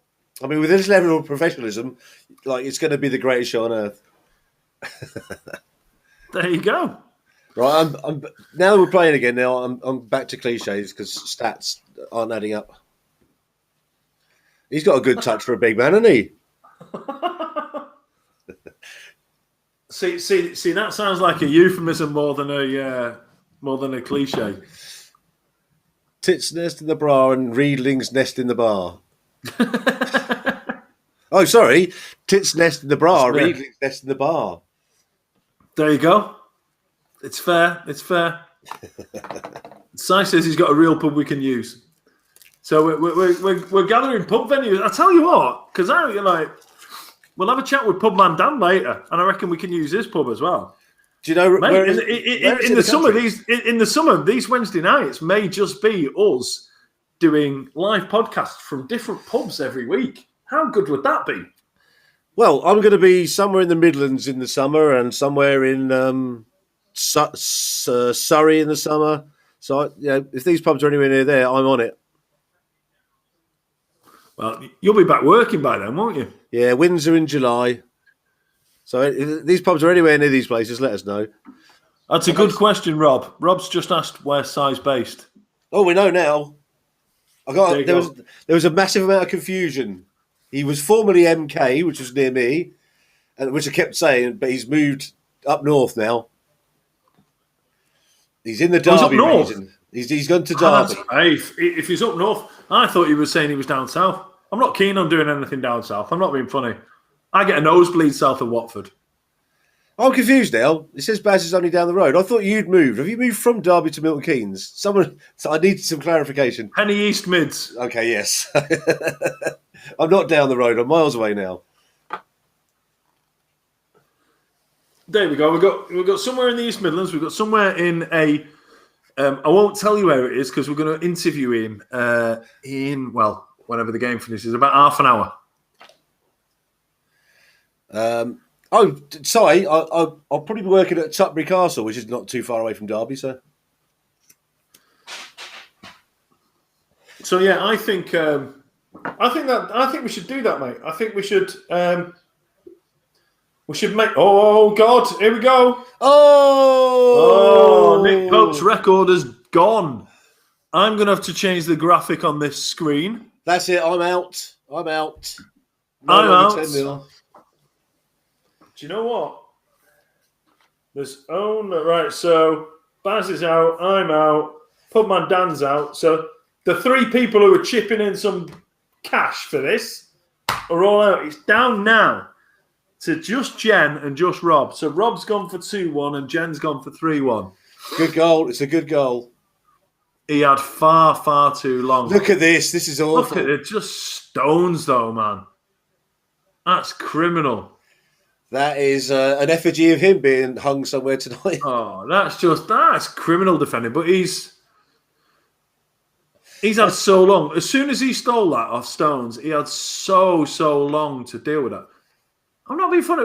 If we got a shot of the Poland manager again, his body warmer under his jacket looks like he's got Batman abs. Do you know the Batman black suit with the abs? I'm looking at that next time we see him. I'm not just scared they might actually be his abs. He's just wearing a tight t-shirt. No, I'm definitely thinking it's some kind of puffer jacket style gilet. I think that's probably a bit down to bad goalkeeping as well, if I'm being honest. No, mate, he can't do anything from there. He's done what he can from there. He's flapping about a bit for my money. Hang on, No. I'm going to find one. Hang on. I'll tell you what, Baz. When I'm over there, and me and you go to a pub together, we'll go in the pub garden, and I'll fire footballs at you from 10 yards and see how many you get your hand to. So you'll like this. The only other position I've ever played proficiently in football is goalkeeper. When I was tall, when I was younger. Obviously not now. I'm about 3 foot too short. But when I was at the age of 14, I was... Baz, have you drank a potion in a Lewis Carroll film or something? Well, how have you got shorter? Well, no. Obviously, I was tall for a young age, but I stopped growing at a certain point. So when I was 14... That's definitely not what you said. Definitely not what you said before. No, I was tall... What I'm saying is I'm not tall enough to be a goalkeeper now. I was tall enough to be a goalkeeper when I was younger. But I was a decent goalkeeper. I'd have a go. I'm stupid enough to run into things, so it's fine. Right. Oh. We need a goal. This game needs a goal. This game's just had a goal, but it needs another one for England. There you go. See, Pubman Dan's just said, when I was tall, have you shrunk? You weren't listening to the whole sentence. You just took the first part out of context. It's fine. You'll have to work this out yourself as being 60 minutes because I couldn't find one that did 60 minutes. It's gone to an hour. Jen's saying we need 2 goals. I think that might be because she wants 4 pints when the pub's open. Oh. Actually, what are we going to do if there's no score? Carry it over? Roll over to the next England game that happens to be on a Wednesday. We could do, yeah. Or we could put the money into, if we do a live podcast with a studio audience in a pub. I think that's a great idea, mate. Let's do one of these on a Wednesday night with our new friends there. Come on. I'm just going to say though, I'm going to take it out of my my recent video fund. It's looking all right. I'm not surprised, mate. With 7.2 million views, I think you'll be going on holiday on that one. I just got it up now because obviously I'm just checking on something. Someone sent me a message. It's actually on 7.8 now, which is ridiculous, isn't it? Well, there you go. First round's on you, pal. Yeah, 100%. 100%. But I think that's a really good idea, actually, because I can't think of a reason why we wouldn't be. But if we're still doing these Wednesday night podcasts in June/July, then we'll have to sort one out where we'll find a venue Yeah, Midlands sounds good. That By the good. way, Easy to get to. Mm. The NEC's empty at that time of year. But I think that sounds really good. Let's do a Wednesday night. We'll get it all set up properly, decent cameras, and try and figure out the technology that you need to do. And let's do a live one like this, but with us both in the same room and with actual humans there who hopefully will feel obliged to laugh and clap and make it sound interesting. Tutbury, apparently. Yeah, that's where I'm going to be working. There is a nice pub in Tutbury. Oh, Si says he can sort the tech. Mate, it's happening. This is going to happen. We can actually do it from Tutbury Castle. That's a lovely venue.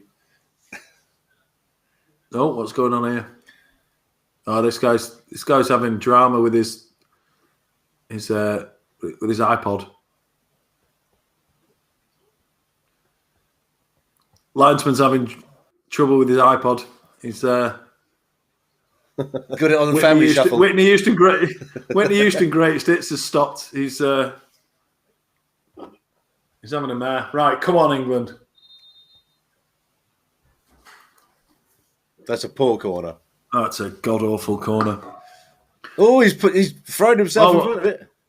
Yeah, well done. Sorry, I want to see that replay. Did the ball hit him in the breadbasket or not? It looks that way, doesn't it? He's gone down like a stack of bricks. Here we go.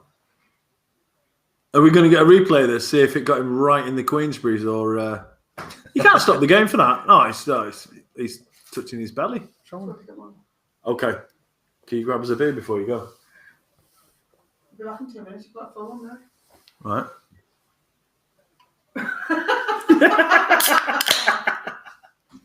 Did you hear that?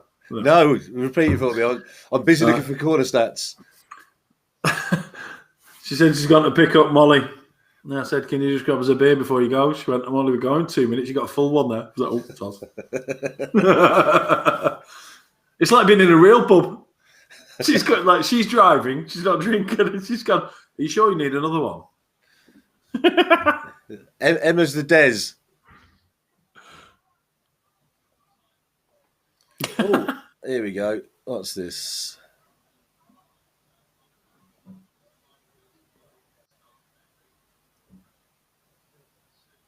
Oh. I think on a page of stats here, which just looks like gobbledygook, so I'm not even going to try and decipher that. Well, to be fair, I mean, look, if we hopefully we can go on and win this game, but if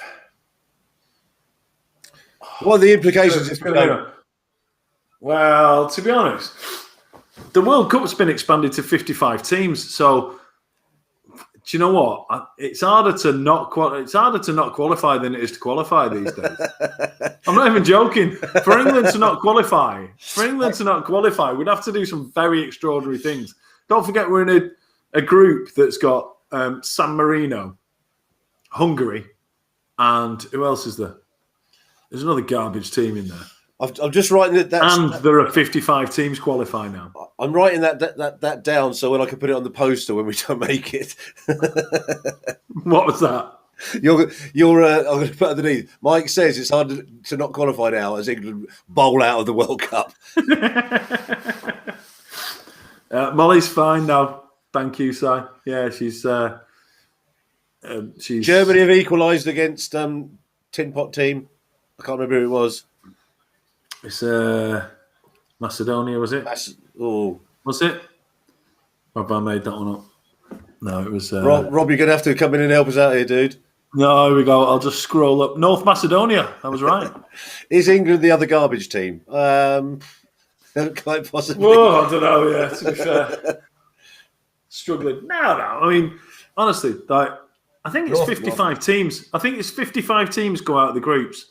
And then there's like a little pre-tournament to then get through. It's a joke. I mean, to have 55 teams qualify for the World Cup, that's over a quarter of the teams in the world. I mean, what's the point? Yeah, well, I mean, it truly is a World Cup. I know, but all teams can qualify. All teams enter it and go through the qualifying. But if over a quarter of the teams get to the finals, it's just a joke, isn't it? Yeah. It's an outrage. I don't want to be that guy, but like these are losers. You absolutely do want to be that guy. You idiot. I recognise their goalkeeper. Chesney. Yeah, I thought I did. That's it. He sang I am the one and only. Yeah? That's him. Yeah, Mr. Hawks. Yeah, you can't. I'm only joking. He's the ginger kid off Coronation Street. I don't watch Coronation Street. So I'm literally going, it probably is. Nah. Yeah, I'm kind of lost on some of these cultural references. Come on! Yes, come on! Little Phil Foden! Oh, you absolutely... See, look, when he's grown up, he'll hit it harder than that. Unbelievable. Hang on, I've gone to my cliches. Look at that, man. That's like a back pass. There's your cliche for that one. Oh, I had a good one. I need to find that page again. Oh, that's a shocker, that is. The good thing is we've got Rob giving us constant updates on the rest of the football, which I should probably be in charge of, but I've got Rob, so I'm fine. Sparkles is asking for a pint of Fanta. Ooh. She must be made of money because a pint of Fanta is more expensive than a pint of beer, I reckon. It's always the thing, isn't it? Hang on, I've got one for this. It's coming up.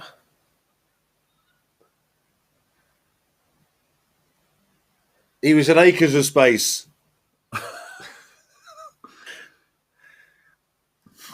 Yeah, he was like. To be fair, he's. That was a great cross, but there was no one on the end of it. Well, with that one with Phil Foden, he'll be a lot stronger once he's gone through puberty. He'll be. Do you know what I mean? His muscles will get bigger, and he'll be able to kick the ball harder than that. Well, it's turned into a proper game now, which I wasn't expecting. No, I don't like it. I don't like it. Yeah, I guess over the years we've all sat through these games where our expectations were very high, and then they were thrown in the bin quite rapidly. Oh yeah, I mean,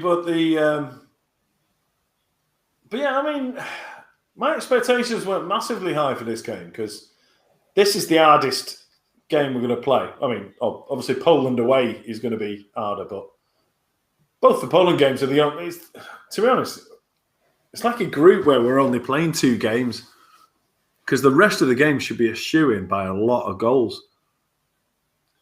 So it's only really us against Poland, and to be honest, both of us will probably qualify. So it's a bit of a nonsense. I got what I missed earlier for when the goal was conceded. Schoolboy defending that. It was. Although it wasn't Phil Foden. It was John Stones, who's older than him. Anyway, it's a good time to score now. Come on.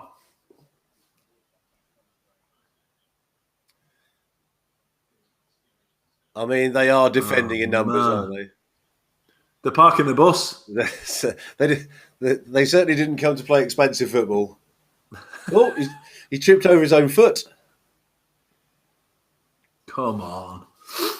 So, yeah, 20 minutes left. 20 minutes left, and the important things are that Rob Appleton only needs 1 goal from England, and Jen only needs 2 goals from England. Keith's here. Here he is. Hello, mate. So at this point in a real pub, the pub would now be what we're doing. And we would literally just be like talking amongst ourselves how shit England exactly. Yeah, exactly. About all the other disappointments. Yeah, this game's been dire, to be honest. There's not been anything exciting happening in this game. I can't think of many chances outside the Harry Kane penalty. And Phil Foden's strong effort. oh yeah, Phil Foden nearly knocking Chesney over with the power of his strike. I think he Come possibly on. bent some grass when he was pushing that ball in. Oh, so yeah. But other than those, there's not been really much going on. And yeah, we gifted Poland the equaliser. Sadly, it's meant we've had to waffle a bit. Well, it's what we do, Baz. It's our specialist subject, bollocks. I've got to say, I'm getting better now with like doing this and being on more lives. The amount of words I can put in that have no meaning, I'm growing all the time. Mate, since you became an internet celebrity. Oh, that's a hard one to ever sort of live with. Apparently, one of the lads my son used to go to school with found me on TikTok. Oh, and reported to the WhatsApp group. Shay's dad's famous. it's but I think, joking aside, it must be nice to have that said about your dad rather than 1,000 other things that could be said about your dad. Yeah. Other than the stuff normally people say about me. Well, it was like.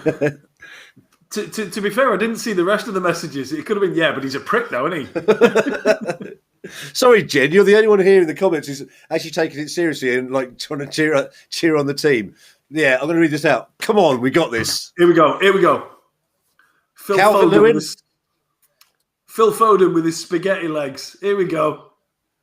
Oh, no, I think it's going to be, is it Calvert-Lewin or what we got in? Calvin Phillips. Phil Foden. Oh, see, if an adult had hit that'd have hurt the guy because it hit him in the face. Oh, he's oopsie daisy. Oh, what's going on? Come on, England. Oh, this is an awful cliches page. I need to find a better one.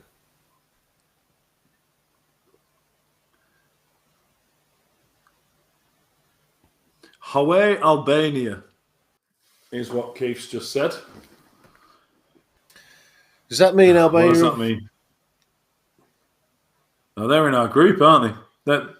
They're the other garbage team I forgot about. Well, they're the other one with the Berry player, right? Yeah, that's what I mean. There must be a shit there must be a shit international team if they've got a player that used to play for Berry. Oh, so I have a story while there's a lull in the game. My cousin was the equivalent of David Beckham for the Malaysian international football side. There you go. There's a stat. There's one for you. It was a long time ago. It was about 15 years ago. He was literally the biggest star in Malaysia. Although they did a tour over here, they were playing teams like Berry and getting beaten. They quite possibly did play Berry. Oh, there we go. Albania have just scored against San Marino.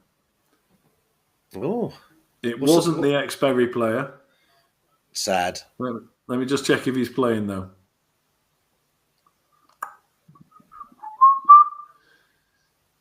He is.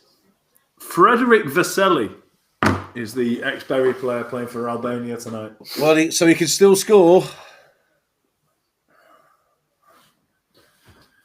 Right. Augustiniak is coming on. The player going off is somebody whose name I didn't actually see. This is the kind of insightful football knowledge you'll get from nowhere other than Lockdown Locking. I'm fairly confident that I'm going to do this professionally now. I'm fairly confident, Mike, that they didn't come for that. Jesus. That was awful. There's still time for us to win this, though. Well, when I was at the Euros in France, Harry Maguire was at the Euros as well. He was there as a fan. There's the top fact. What year was this? 2014, was it?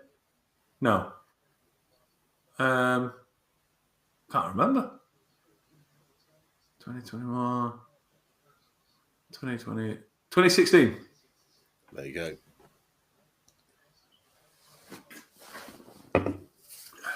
Oh, this is interesting. Or maybe it was the one before that. I can't remember. I've just put up worst football cliches, and a picture of Andy Townsend has come up. Well, there you go. To be sure, it would do.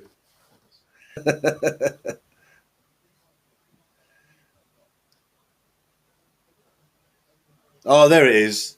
This is the one for the Foden one. He puts that anywhere else and it's a goal. Yeah. That's cliche gold, right? That's there you go. cliche Spain gold. 2. See, Rob's doing well as Rob's being our Rob's like our Jeff Stelling. He's telling us that Spain 2, Kosovo 1. He's a proper sidekick, not some bearded, not some exactly. not some bearded tit. Yeah, he's not cocking about on the internet. He's doing a proper job here. It's like he's Jeff Stelling. He's coming through with the scores for me. Spain 2, Kosovo 1. You'll be pleased to know I have found all the gold ones. I'm just waiting for the right opportunity now. Oh, Spain 3, Kosovo 1 now. They're running away with it now. Right.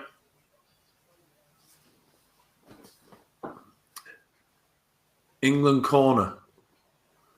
Oh, have you seen the blockheads in the stand? That's weird. Oh, just spotted them now. Did you see that? It's like Roblox heads. Come on.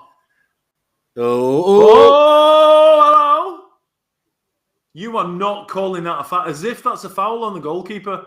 He just chucked it out of his own hands. The keeper's had an absolute Western super, and you've called it a foul. Look.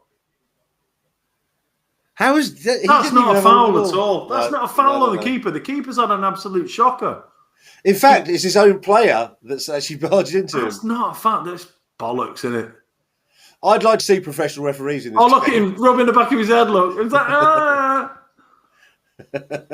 trying to rub some goalkeeping ability into him.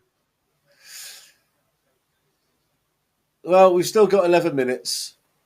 There you go. There he is, Batman abs. Oh, I might have to get one of those coats for myself and then put a T-shirt over it.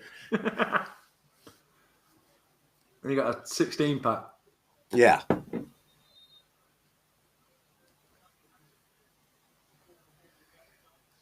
Well, I'll tell you what, I'm glad there's beer involved in this game. It'd be very dull otherwise. Exactly. Greece 1, Georgia 1 is the latest score. Well, Kathy said, what's wrong with her updates? Well, I will do so. I don't mean to be rude, Kathy, but you did tell us that Scotland won 1-0 up against the team they're not playing. So forgive me on the score updates.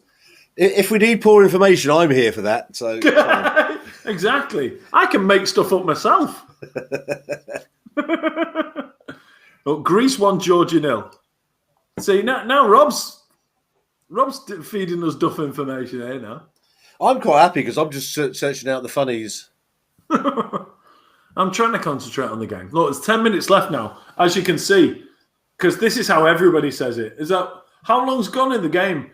There's 1 hour and 20 minutes gone. Yes, exactly. That's what people say all the time. No one ever says it like that. Nobody says 80 minutes.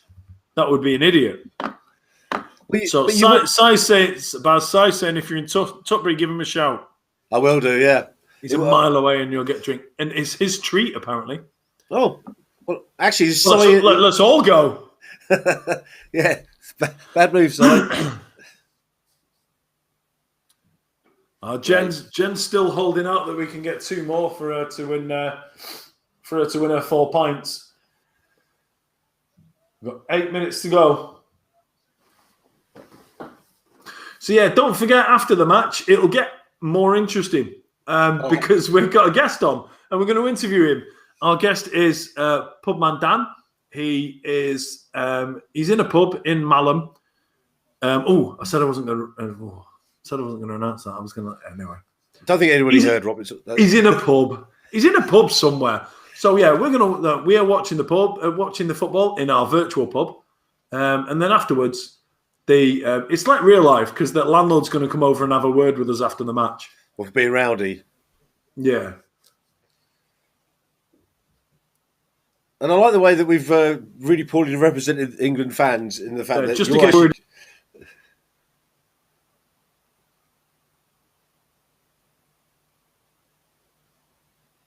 Oh, is your sound working or my sound working?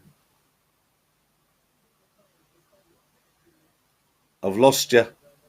If you can hear me, I've lost you.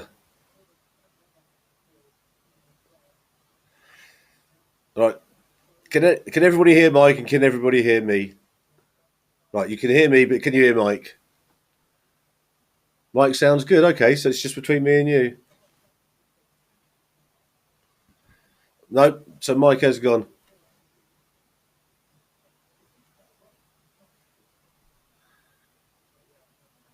Right, I'll keep chatting until Mike sorts out the problem. Right, so I'm sure he'll fix it shortly. It seems like a very strange thing to have happened. I can hear people. Well, thank you, Sparkles.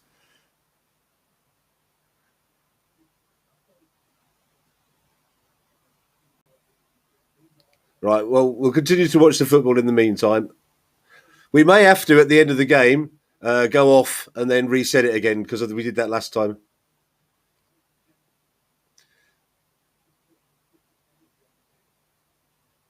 Cool. When did he last charge his earpods? No, he's got a mic. He's got a separate mic, I think. So if you can, if anyone can write on there, because I can do it, can't I? Private chat. Look at this. So we've got all the things on here. Excuse me, everybody.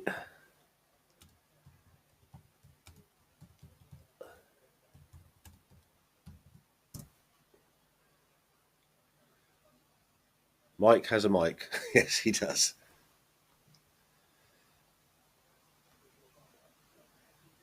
Oh, and whilst it's going on, you can get to hear a very silent Mike.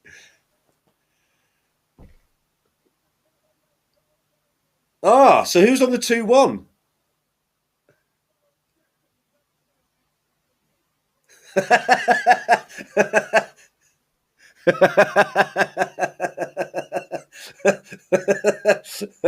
Oh dear. Oh. Right, they are then. Beer on its way. And we've only got a few minutes left. Poor goalkeeping. That's all I've got to say about that one. Cracking shot. Poor goalkeeping.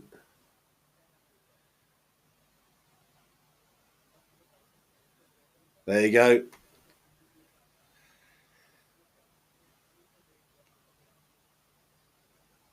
It ain't over till it's over. Oh. Literally, you haven't got that one on here. Can you? I don't know if I can private message from here. We may have to go off for a bit, folks.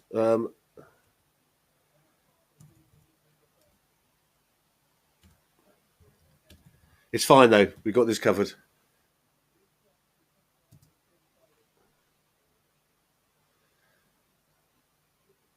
He'll be all right. He's put a lot of effort into this, and oh, hang on.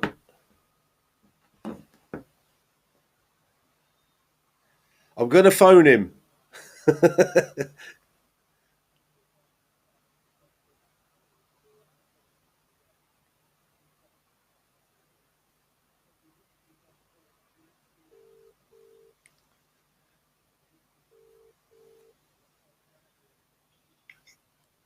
Mate, I've just. You're on the mic. It's really echoey. I'll try and reboot it, and I don't know what the problem is. I've literally got full on. I'm just doing a speed test now. For some reason, on a wired connection, I'm only getting 19 megabits per second or whatever. But Anyway, I'll try and reboot the thing. All right, so just to let everybody know, I think we've won it anyway, so we're just going to down for a minute, and then you carry on watching the football, and then we'll be back shortly. I'm not even sure if it will go down. Who knows? All right, well, we'll give it a go. We'll come back anyway. See you in a second.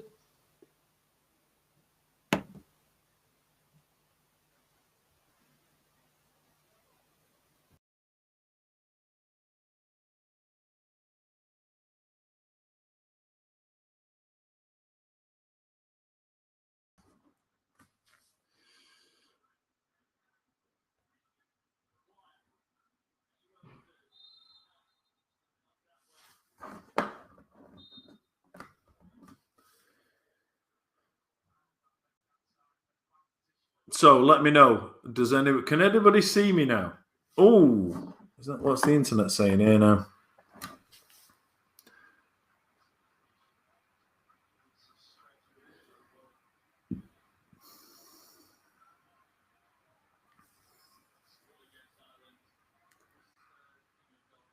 Okay, Kathy can see and hear me. Yes. Can you hear me? I've got you fully. Oh, there we go. Right, okay. So that means it was Restream's fault, not my fault. I mean, There you go. my internet speed, that's weirdly, for some reason, I'm only getting 20 megabits per second out of a wired connection. So something's happened. Oh God, hold on. Christ. I need to, but ping. There we go. It doesn't take that long to update on the telly, does it? Even in the darkest moment, the score is still correct. Thanks everyone for bearing with us. We've done this 4 times now. We've had 4 goes at this. We've had 4 goes at this podcast, and we've had 4 goes at the podcast, and something's gone wrong every single time.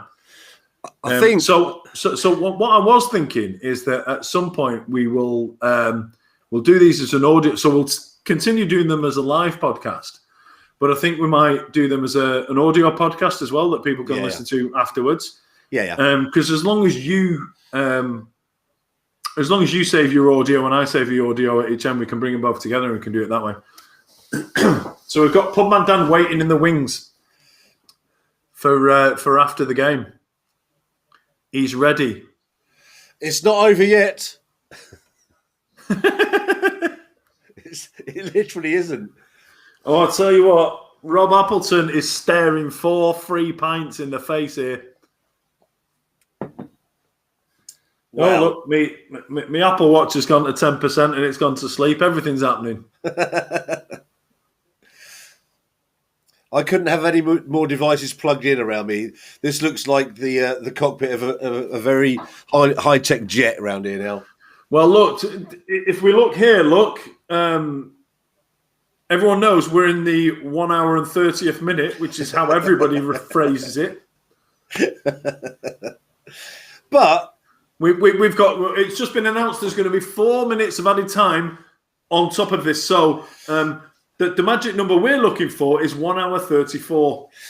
But let's be clear here. No other conventions in the world use 90 minutes. If you say, "Oh, how long is it going to take you?" You never go.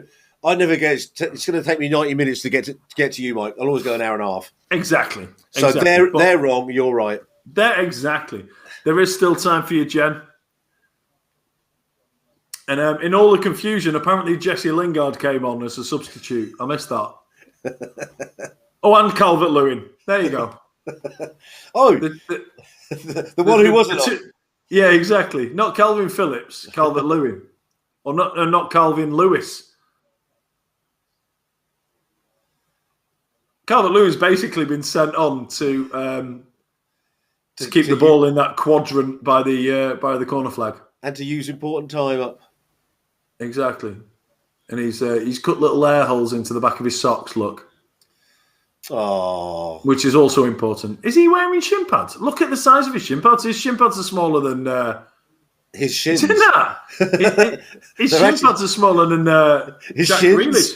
Grealish. Jack Grealish is famous for his tiny shin pads. Yeah, apparently, because one of our friends is a football manager, they are literally they're legal like that, which is Oh, there's no regulation on the size of them. You just have to wear shin pads. yeah. Jack Grealish hates them and likes wearing his socks rolled down. And I think the rule is you've got to pull your socks up over your shin pads. So he wears tiny shin pads and his socks just rolled over the top of them. I'm looking for shin pad stats. Here we go.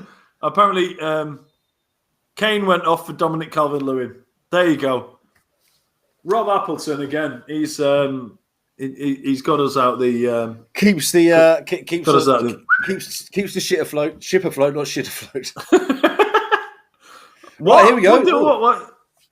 The rules on wearing shin pads, as you said, are covered entirely by the stockings, are made of rubber, plastic, or similar suit material, provide a reasonable degree of protection. There you go. There you go. So he's legal in the fact that he wears child shin pads and barely pulls his socks over the top. Giant monkey turtle or basic small turtle? I've missed a comment here.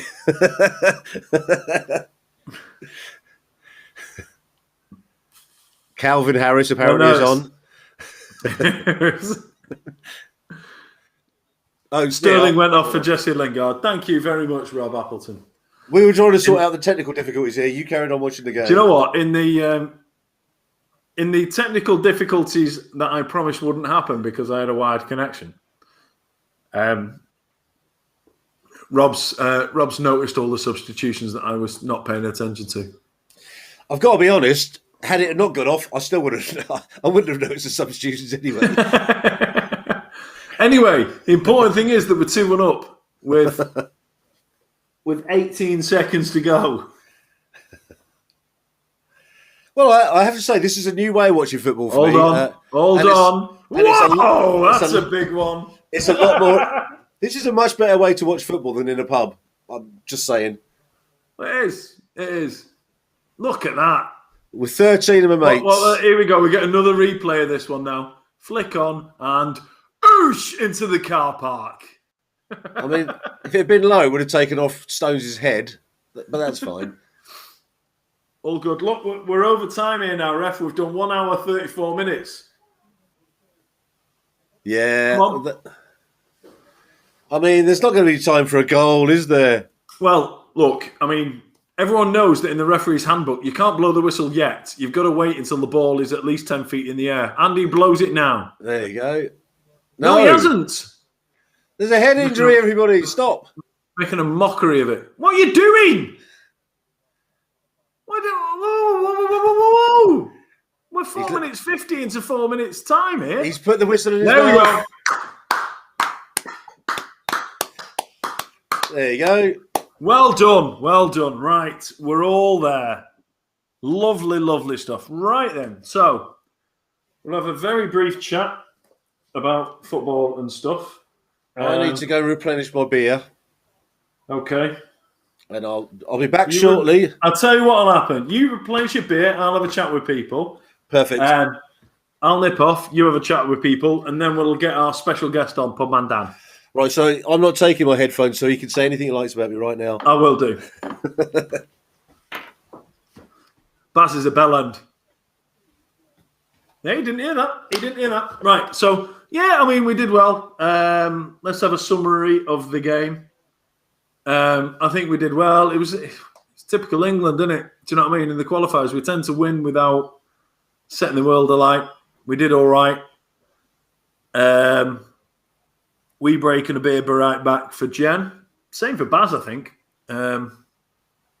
Yes, Dan's coming on in probably about 5 minutes. We'll just have a little chat about the game, and then we've got Pubman Dan. I can see him. You can't see him, but I can see him. I'm going to wave at him. Hey, Dan. No, he's waving back. He's ready. He can hear me. He's ready. So, right, we'll have a quick chat about... I'm going to nip off and get another beer. Ready for our chat with Dan, who's in a real pub. So Baz and I, every Wednesday, usually 9 o'clock, are in our virtual pub, which tonight I exclusively revealed I've named our pub. And our pub is now called the Brace of Reedlings. It's a very, very good name for a pub, that, isn't it? And if you know what a Riedling is, you'll understand why.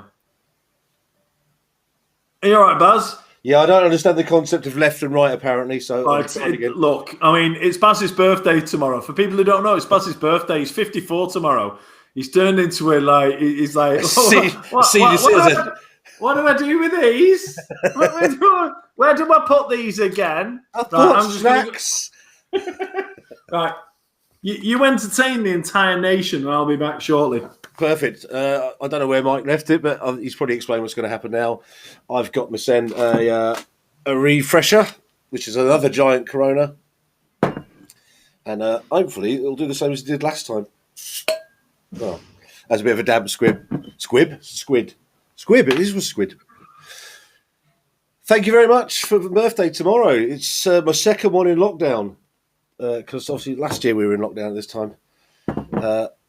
And to be fair, quite enjoy it. I mean, a lot of you guys are from TikTok, so I'll be about tomorrow transitioning to 54.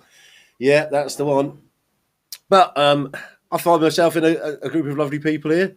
And we're about to get Dan on next. So I haven't actually spoken to him, and I've tried to avoid going on his live to get in contact with him, because I thought this would be the best place to come and have a chat with him for the first time. It'd be good. We've all known pub landlords in the past, but I haven't spoken to one for, over a year now. So it's going to be interesting. What's everybody's take on the football result then? Is it just a win's a win and we're happy?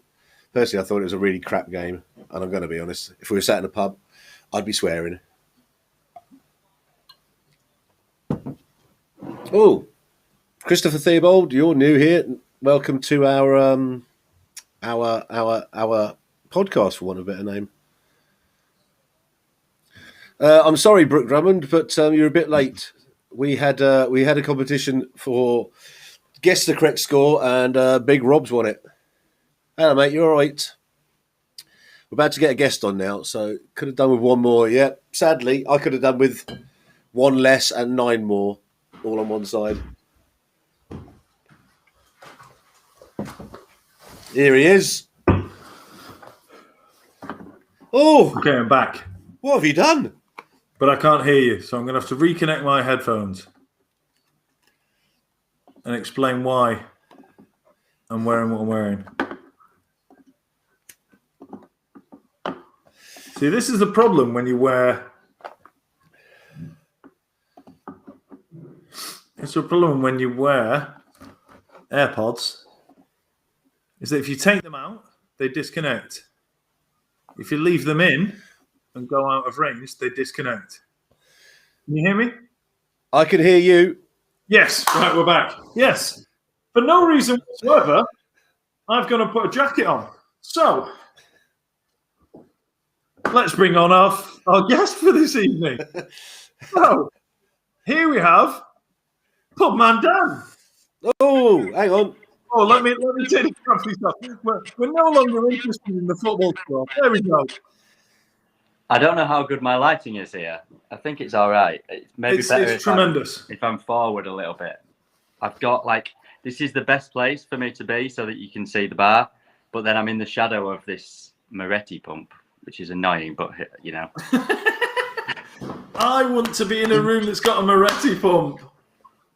Don't we all? Baz, I'm going to take this. I've got my I'm going to take this box with me as well. I saw you. Look, I saw you were wearing a jacket, and I wanted I've to. got 2 of them. I wanted to not feel as underdressed, so I put that on. But I'll take it back off now.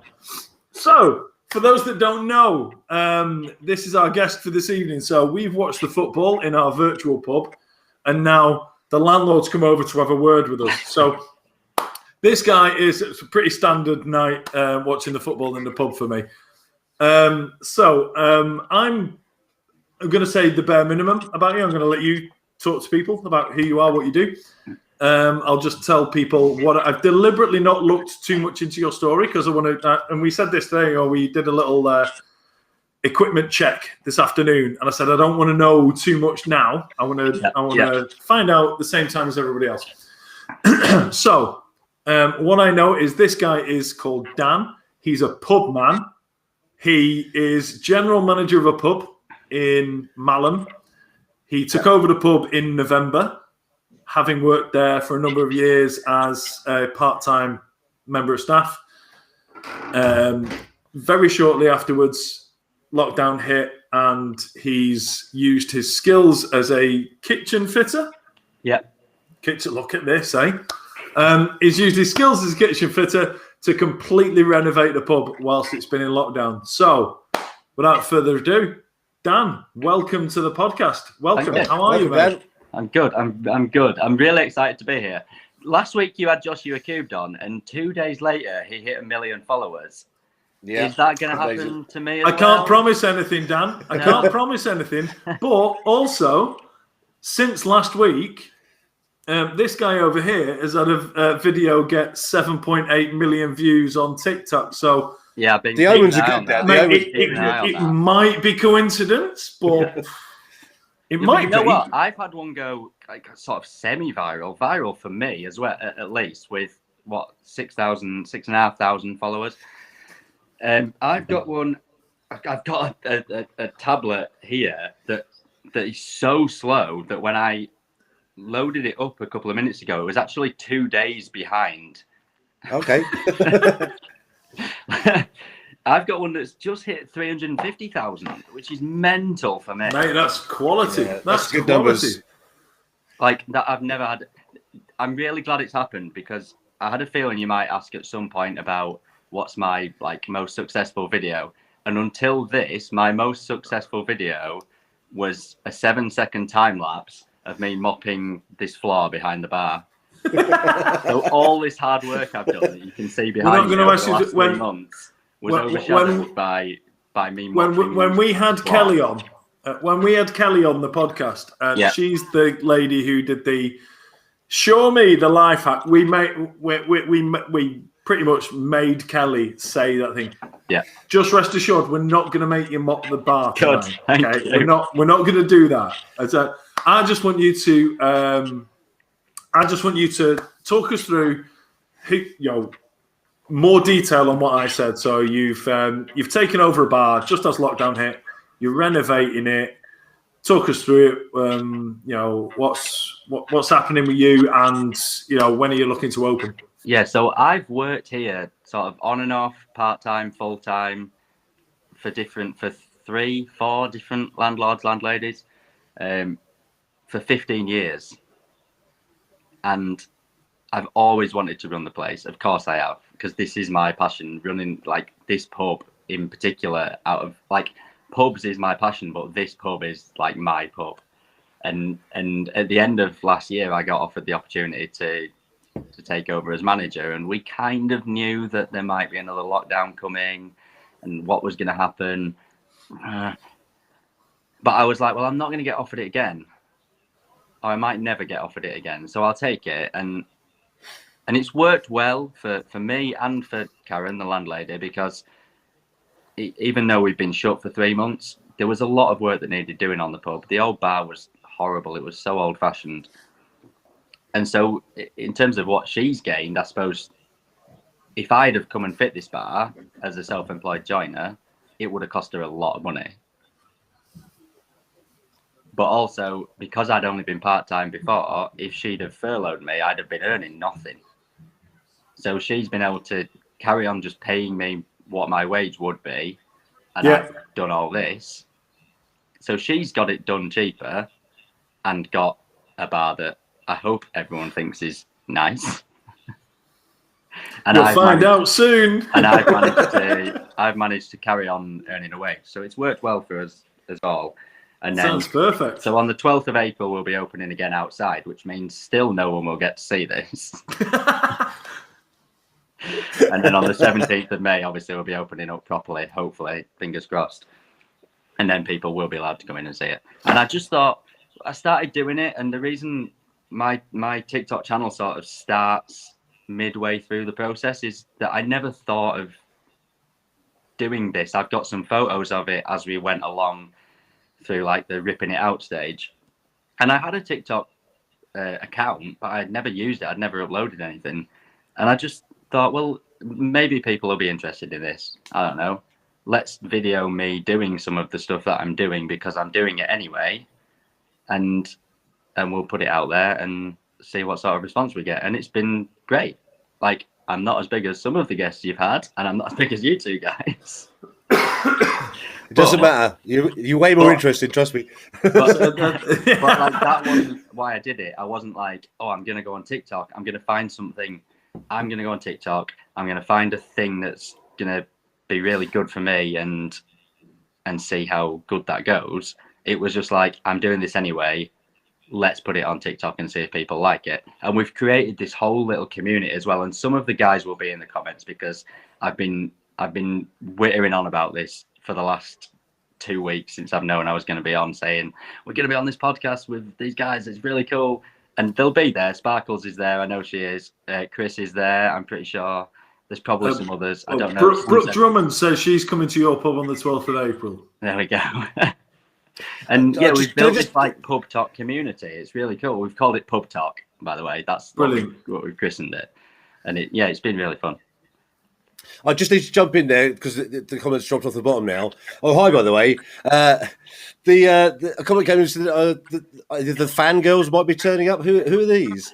Oh, God, this afternoon we did a live, right? We did a live from the beer garden because I was like, right, I'm not going to get a chance. When the beer garden's open on the 12th of April, I'm not going to get a chance to enjoy them because I'm going to be in here pouring pints. Yeah, of course.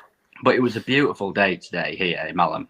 So I was like, right, I'm going to enjoy myself in the beer garden and we'll live stream it. And we had people from all over the world. It was like we had Australians, Americans, people from Vietnam. We had a load of Japanese people in. It was just mental. All these women. You were expecting coach loads of Japanese tourists to turn up on day one on the April. All these women from all over the world just descended upon my life in the beer garden. It was insane. That sounds brilliant, mate. If you've never been to Malham, I was saying this to Dan earlier today. My experience of Malham is because I'm from just the right side of the Pennines. My experience of Malham is a geography field trip. And as far as I'm concerned, what's your pub called, by the way? It's the Book Inn. The Book Inn. Okay. So the Book Inn is where you should go in Malham. You should not bother going to the limestone pavement. There's a waterfall that's going forwards, not backwards, apparently. And there was some others. And the Cove. There you go. There you go. That's what I know about Malham, mate. There you go. So officially, you're in the Yorkshire Dales. I've literally just. This is how I like to do things on our podcast. I know nothing about what we're talking about, and I literally do it now. Yeah. So you're in the Yorkshire Dales. He can't be asked doing any prep work. He just does it while we're alive. I'm the self-appointed sidekick. You'll come to see that. So I can afford to be useless. It's my job in life. So what's it like owning a pub running a pub in the Yorkshire Dales? Because it's beautiful up there, right? It's so picturesque. Yeah, it's stunning. And I'm going to do the point in the wrong way thing now, aren't I? Oh, let me just show you something when you're talking. You carry on. As Mike was saying, there's the scenery around here is beautiful. If you come to Malham, it's that way. Go to Malham Cove. It's not that way. It's that way. I know it's that way. I know it's that way. 1,000,000% Malham Cove is that way. It's that way. But if I turn round, then it is that way, isn't it? Yeah, I got it. Just I need to point this out as well. This is what I get every week now. I think I don't know if you can see it, but literally you're upside down, like Joshua. Oh, that happened again? It happened last week with Joshua. Yeah. I don't know what's going on with Baz because nobody else. I'm used to it. I'm used to it now. It's fine. So carry on. Yeah, there you go. But Malham's just such an amazing place. There's Malham Cove, Janet's Foss, Gardale Scar, Malham Tarn. Like the list goes on of the stunning scenery. And I said this to Mike earlier that way. Yeah. If you will have heard of Malham or you will have seen Malham, most people have either been here on a geography trip or seen it on something like Julia Bradbury's Best Walks. It's always voted in the top 3 walks in the entire of the UK. And there's 3 pubs here. and this is the best one. That's all I'm saying. So, all right. Well, we've got just letting you know in the chat section, we've got Sparkles is saying she wants to go to the booking. We all want to go to the booking. Rob Appleton, who's a guy who supports everything I do, so he's there on the quiz on Friday nights and he's here on Wednesday nights. He said he'll book a room for when he can go and get drunk. There you go. So he's ready. He's ready there. So just as a point of reference, Brooke Drummond says she likes your balloon penny. I don't know what that means. I don't know what that means. Okay. Might be a bit secret. So the nearest I've been to you, Dan, is I've been to a pub in Paisley Bridge. I've done mainly Ilkley and Otley where I've been up there because I've got friends who live up there. So. They've done the Otley run. Oh no, Otley run's Leeds, isn't it? Sorry. Otley run is not in Otley. It's no, it's Otley Road. So yeah, I used to work in Harrogate all the time. Or in fact, Harewood House. So I used to spend at least so 3 that's months. not that far away. Yeah. There you go. Yeah, but you've not actually been to Malham, so I'm still winning on that. Oh yeah, no. I've been there. Oh, you should have said And it was competition. Did you not study geography, Baz? Have you ever seen? If you'd have been to Malham, you would have got my question the other week on the quiz. What are clints and grikes? Because I found that out in Malham. Yeah, on the limestone pavement. And I think was that against? Was that when you were Laurie. against Josh? Oh, that was against Laurie. I think I was on your team that week then, because I think. Well, there you go. See, clints and grikes. That's where I learned that. I learned that in Malham. Yeah. Superb. So anyway, we've established you're in Malham, and Malham has lots of lovely things, and you've done a great job for the Malham tourist board there. I want to talk to you about. Obviously, I mean, you've taken this job on and stuff. In fact, we're all missing pubs. Obviously, that's why Baz and I on a Wednesday night come to a virtual pub, which is nowhere near as good. So we're missing pubs, and we can't wait for them to open. Tell us from a kind of a publican's point of view, what's the last few months the last year been like, really? Because there was lockdowns before that. But just what's it been like, and how much are you looking forward to opening? It's been hard.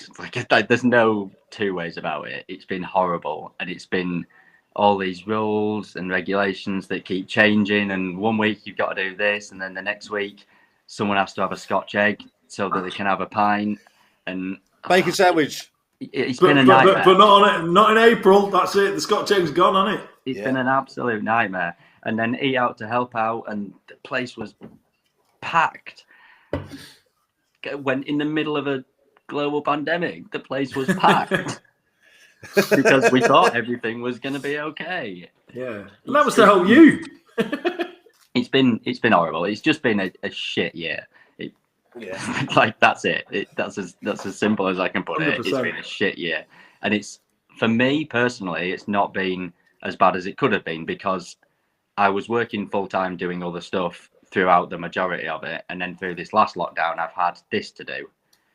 But I can imagine for my boss, for Karen, the landlady, it must be just heartbreaking to be your business is just closed for what more than half of the last year, and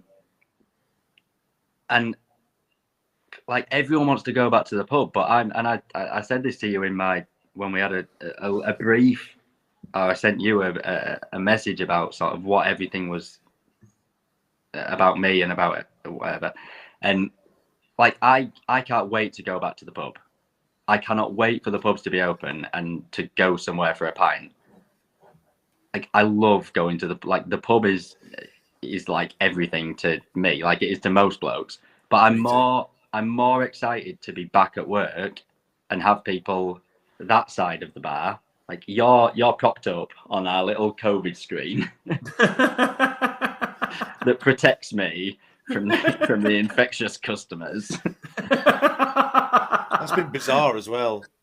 I can't wait for that screen to not be there and for people to be on the other side of that bar, or even on the 12th of April when people are outside in the beer garden, just to be like, I've spent so much time behind this bar on my own in the last 3 months, it's driven me insane. I've enjoyed every second of it. I've enjoyed building the bar. I've enjoyed like making content for people whilst doing it. But I've been just behind this bar on my own for 3 months, and I can't wait for there to be people the other side of it. You do realise, don't you, that the first customers come in, they're going to really annoy you because they're going to spill beer on that bar. They're going to disrespect it like they used to. I think publicans can't wait. I think the publicans can't wait for people to be dickheads. To be fair, as long as they're spending money. I can't wait for my first dickhead customer. I'm so excited for a dickhead customer. Well, me and Basil pop up at some point. Do you know what I mean? Basically, yeah. You won't need any more once we turn up. So one of the things I wanted to ask you is about, when pubs opened again in June after the first lockdown, and you had these new regulations, did you go down the route of having an app because you obviously had to get table service only? Do you have an app at your pub? God, we had so many problems with the app. Okay. But yes, we did. We tried it and we failed miserably. And then we got a new one and everything was kind of all right. So we have this app that works perfectly with our till system. So people order through the app and it just prints out in the kitchen what food they want, and it prints out here on the bar what drinks they want, and we take it to them. And it was amazing, and we tried it out and we tested it loads of times. It was perfect. What we realized the day we opened with this app was that not all of our customers are on EE. And okay. Obviously we've got Wi-Fi for people to be able to get onto the app and stuff, but the app needed to text you a code to verify who you were. Right, okay. And phone signal here, unless you're on EE, is dreadful. So it just fucked us, basically.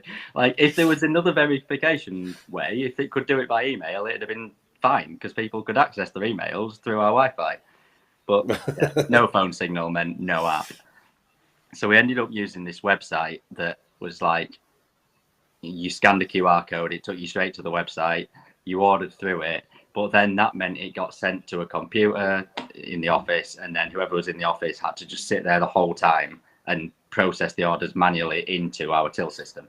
And it was a bit of a pain in the ass. But yeah, having this app that was perfect and worked so well when we tested it, and then realizing that not the entire population of the UK is on EE was just a nightmare. So have you sorted that for April then? So in April we'll be doing. We've just had clarification today on some of the rules. I wasn't even aware of this, but Karen was telling me earlier. We're going to have to get track and trace details for everyone. Oh, so but the first implementation of that was like that, wasn't it? No, in the first iteration, you had to get one person from the group. Oh, yes, of course you did. Yes, sorry. Of course you did, yeah. Now, apparently, I've not even read this yet. I've been told this morning by Karen. Everyone in the group has to give you their details. And legally... So every person in the pub? Yep. Or outside the pub, when it's just outside. And legally, if they don't give us their details, if there's a group of 6 and one of them doesn't give us their details, we're not allowed to serve them.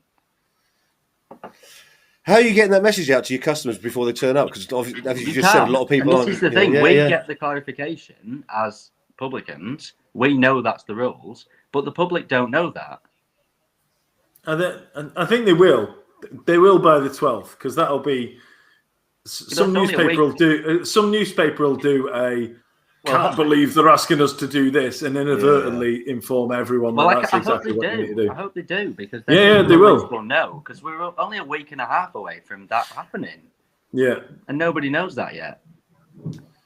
I felt with a lot of the restrictions on pubs. I personally felt they were really unfair, because a lot of it was levied at the fact that when people got drunk, they became irresponsible. Yeah. And the truth is, you guys that were running pubs literally put all the measures in, like the table gaps and all the grouping system, and yet you still weren't sort of being looked after enough. I thought, as a personal point of view. And in the supermarket, people can do what they want. Yeah, it's fine. That was the thing.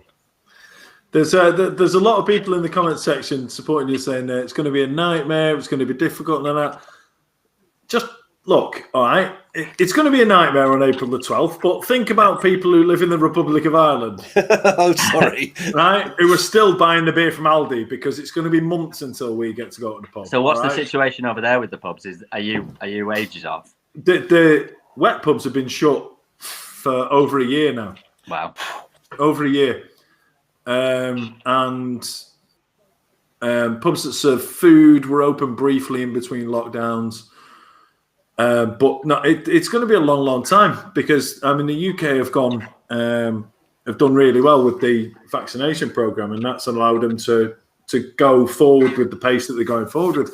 But the problem we've got in Ireland is that Northern Ireland are getting the shit sorted because they're part of the UK, but the Republic are way behind because they're part of the EU and the immunisation program's a lot slower.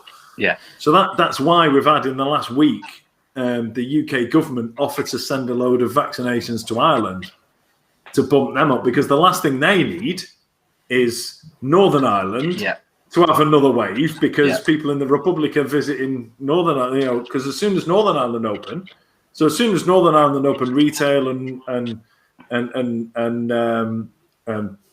pubs and restaurants and things like that, then naturally, people who, like me, who live 20 minutes away, are going to go there. I'm all right, by the way. I've been immunised. It's fine. I sneaked back to the UK for mine because the doctor asked me to go. Do you know what I mean? I'm still registered at a doctor in the UK, so I've had mine done. But yeah, that's what that's the situation. But at the moment, like, they said they were going to reopen things on the 5th, and now they've said that, like, literally on the 5th, you can meet up as two families, and like even golf courses aren't opening until the 26th of April. So pubs are going to be like 2-3 months away. Yeah, because golf courses are open here now. Our chef was in today for our takeaway thing, and he said he was going to go play golf on the way home. Yeah. So so from a personal point of view, like I say, I've got business in the UK and I've got business here, and the idea was that I would spend 50-50 between, but I've been stuck here.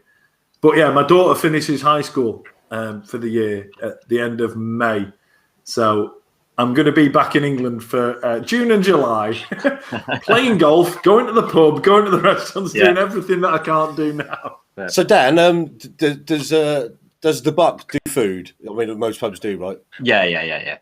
Have you at some point just done a takeaway service, just sort of like capitalise on the fact that was an option all the way through?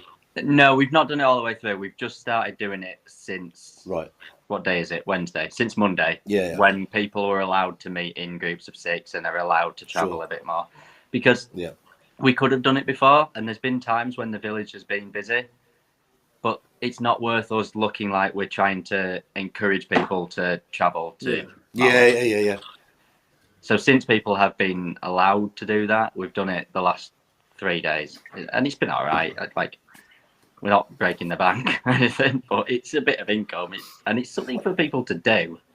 You know, all the staff have been off for so long that they're just bored out of their head, and they want to get back and come and do something and see people.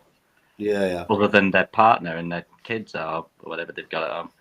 If you wanted to stop people coming to Malham, you should have just turned the stopcock on the waterfall.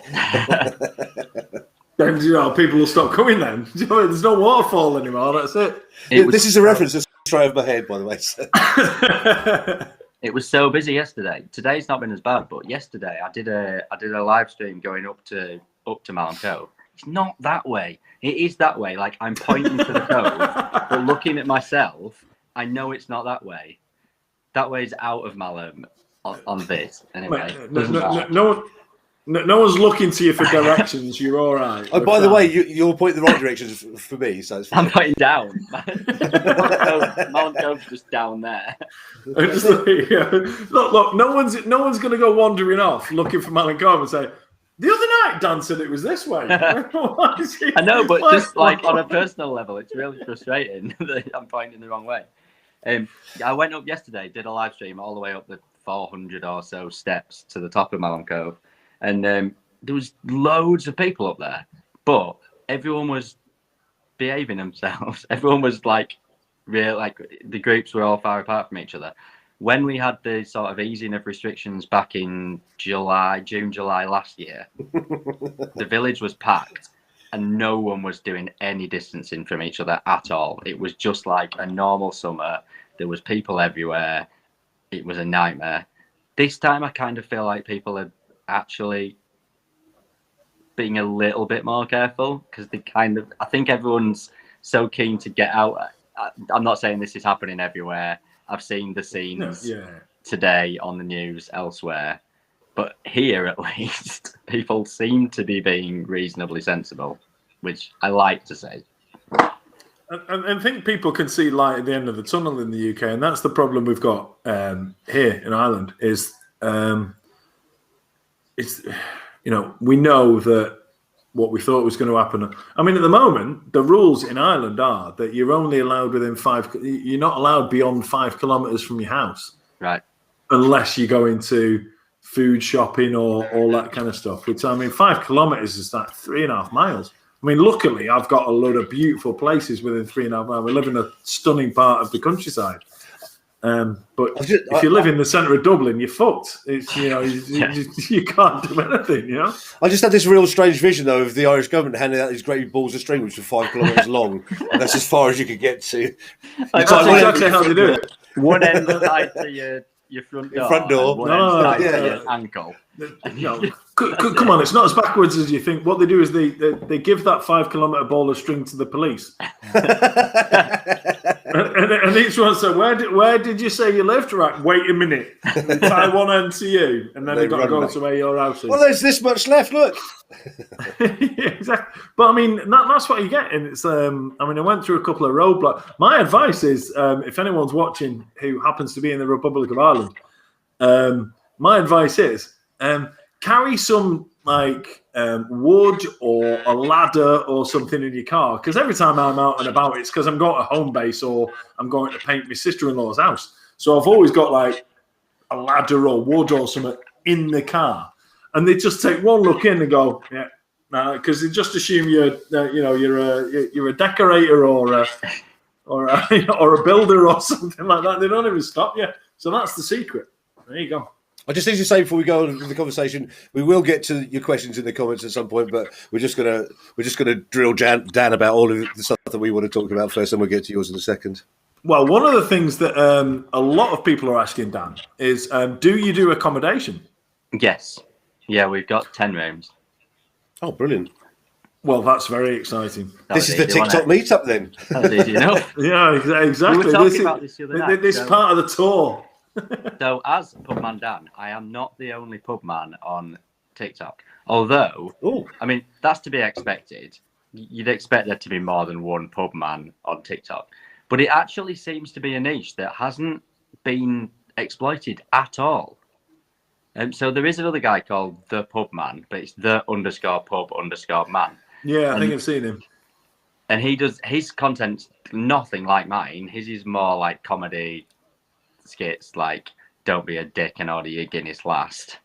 Yeah. That's not bad. To be fair, that's not bad advice. Especially over here. It takes about a week. It takes about a week to serve a pint of Guinness over here. You got and they punch you first. And they punch you if you grab it too early as well.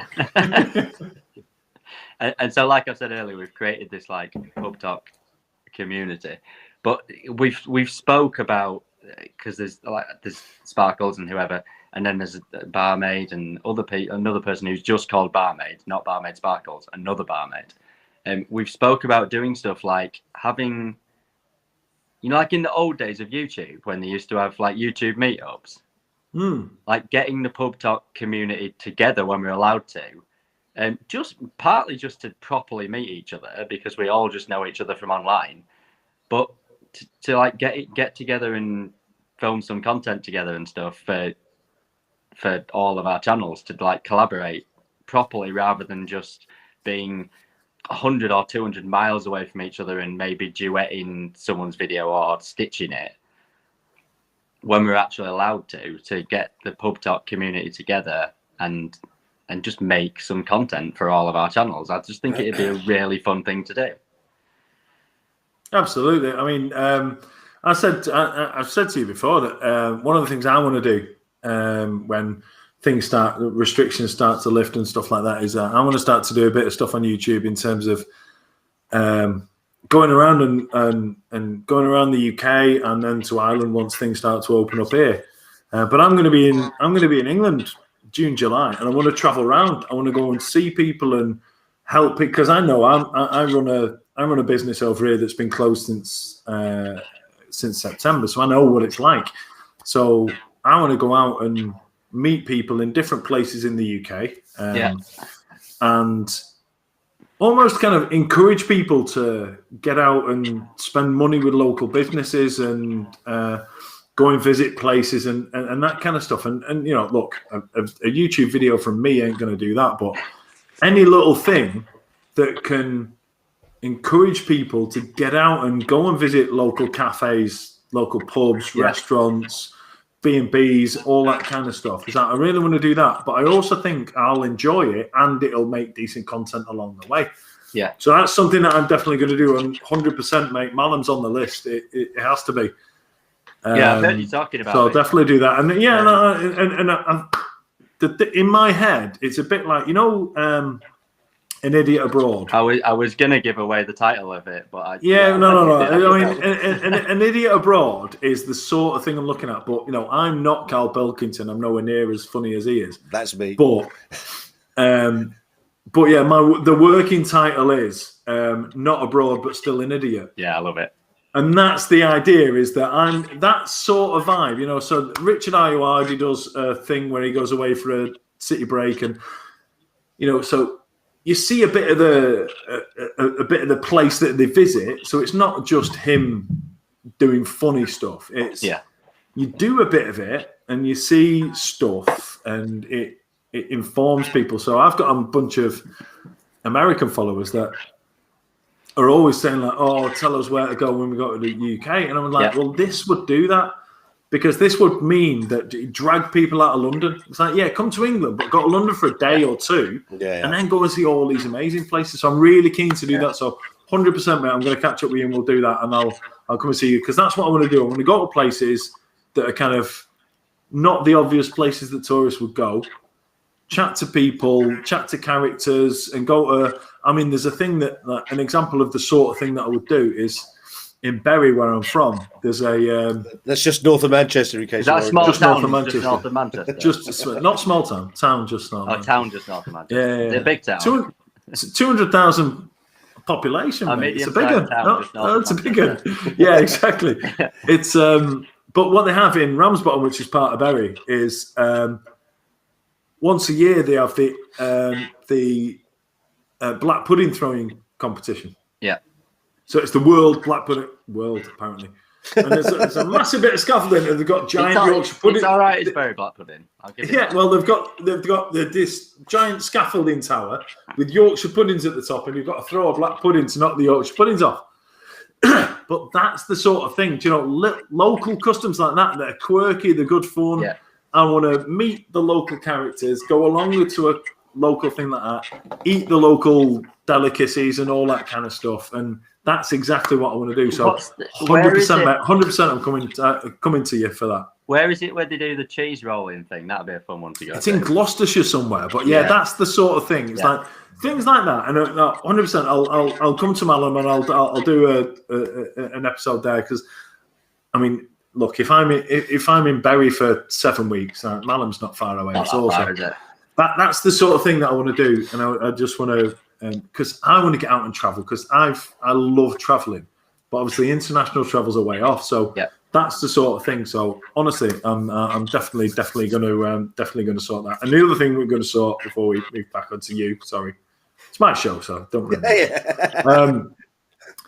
But yeah, that thing of a Wednesday night where we do this again, but we're all in the same room and we just broadcast it to the world.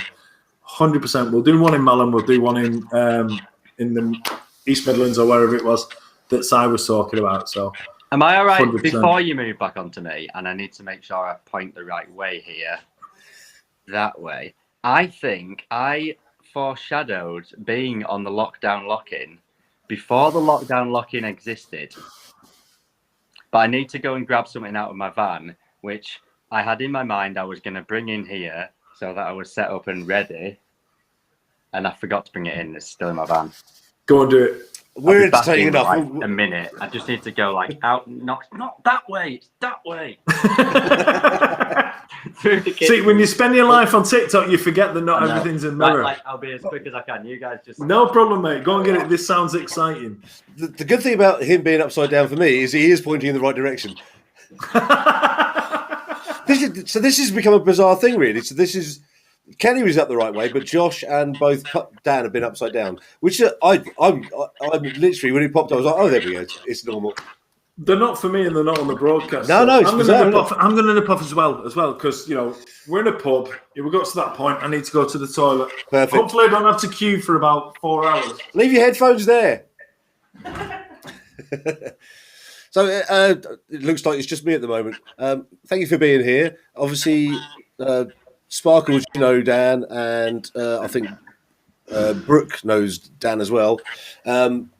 Anybody else, if you haven't watched his lives, I've avoided making contact with him thus far because I wanted to meet him tonight.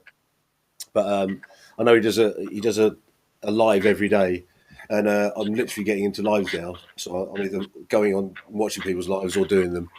So, but I'm going to go on live tomorrow. I'm just going to advertise myself while they're not here.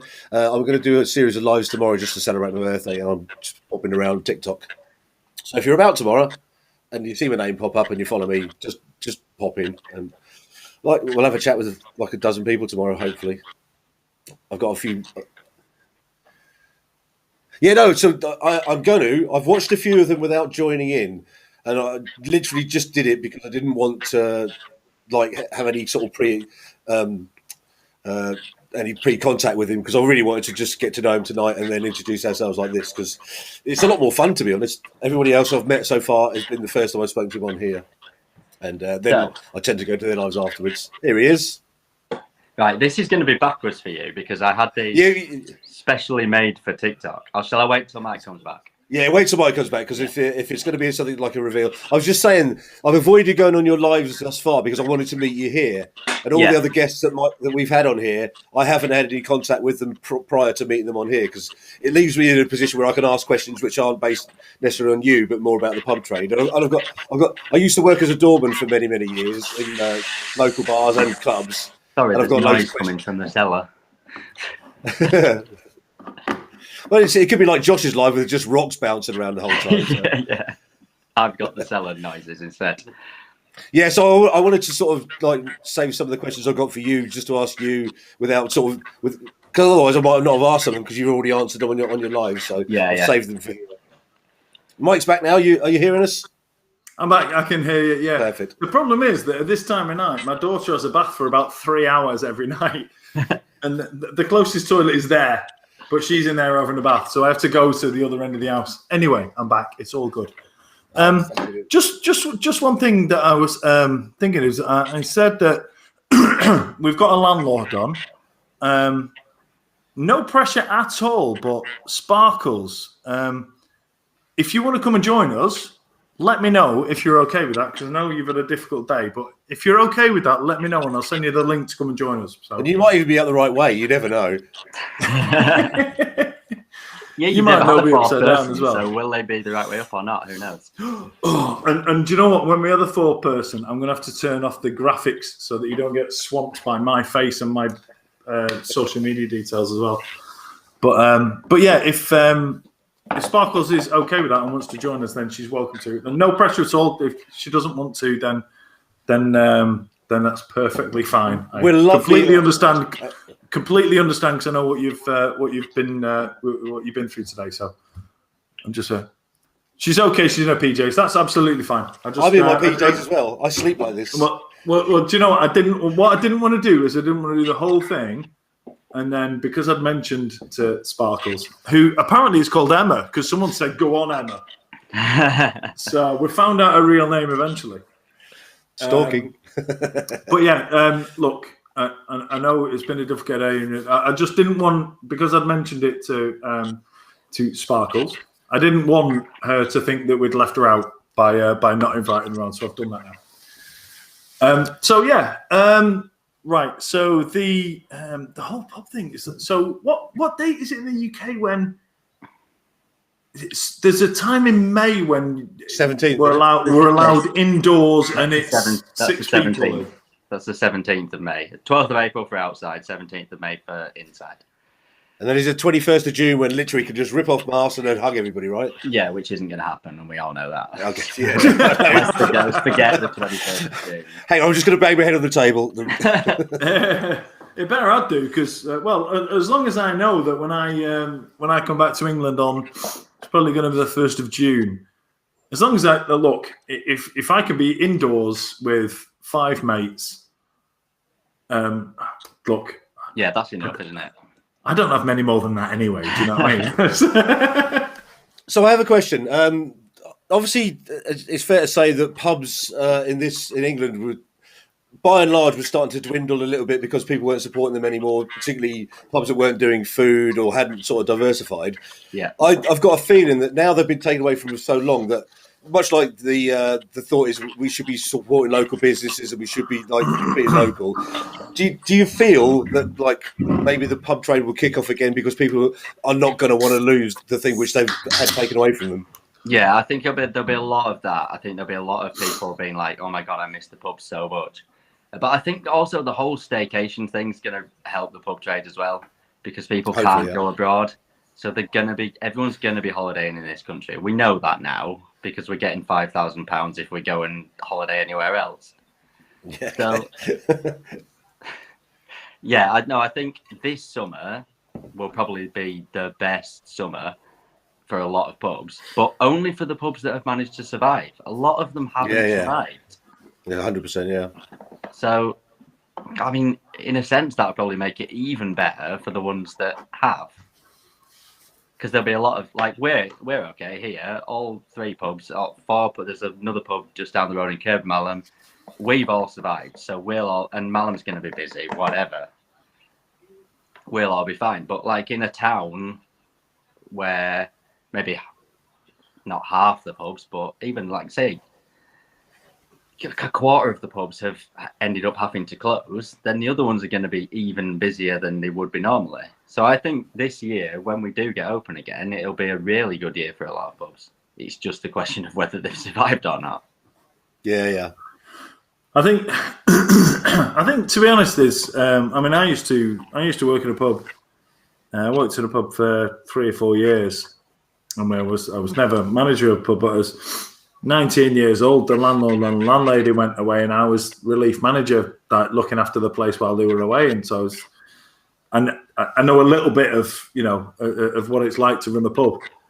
And that pub's shut down now, and there's loads of pubs shut down. But I think it's inevitable. Look, don't go wrong. I'm one of these. I'm a realist, so I don't get dewy-eyed about it. Loads of people say like, "Oh, this pub's shut down" and all that kind of stuff. But I'm trying to think of a less blunt way of saying it. It's the shit pubs that have shut down. It's just like, do you know what? It's like it's like when everyone went, "Oh my god, I can't believe that Woolworths has shut."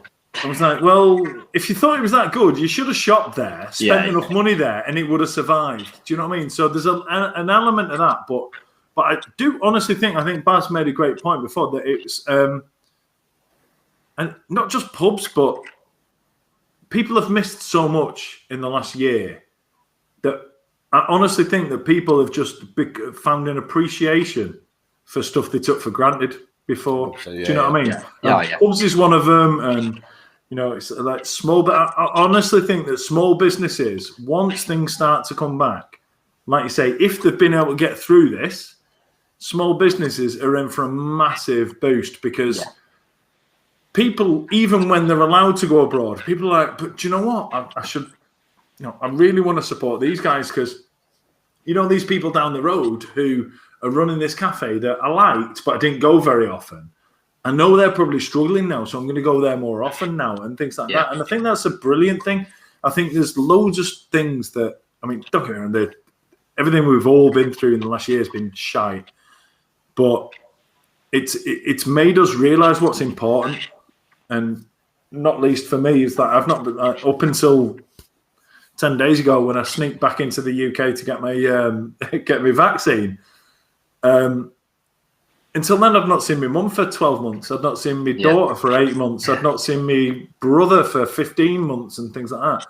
And it just makes you appreciate what's been staring you in the face the whole time, whether it's businesses, whether it's relationships, whether it's, hugging your mum, hugging your mates, going to the pub. And going to the pub used to be just, oh, shall we go to the pub? Oh, yeah. And it was like, it used to be just a normal thing. Now, I think people have appreciated what going to the pub means now, I think. Yeah, definitely. So it's the community, it's bumping into the mates you've not seen for ages. It's, it's the atmosphere. It's getting a bunch of mates together.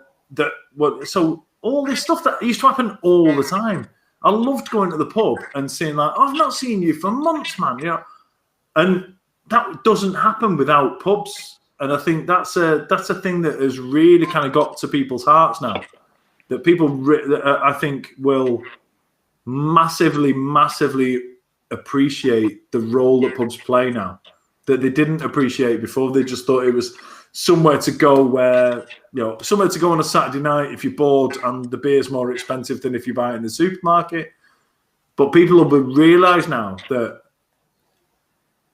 there's a value in paying more because we've all been drinking cheap beer and being fucking miserable because we haven't got the mates and we haven't seen people, we haven't got the interaction, we haven't got the banter, we haven't got the atmosphere and all that kind of stuff. So people are realising now that all of that is why you pay more for your beer in the pub.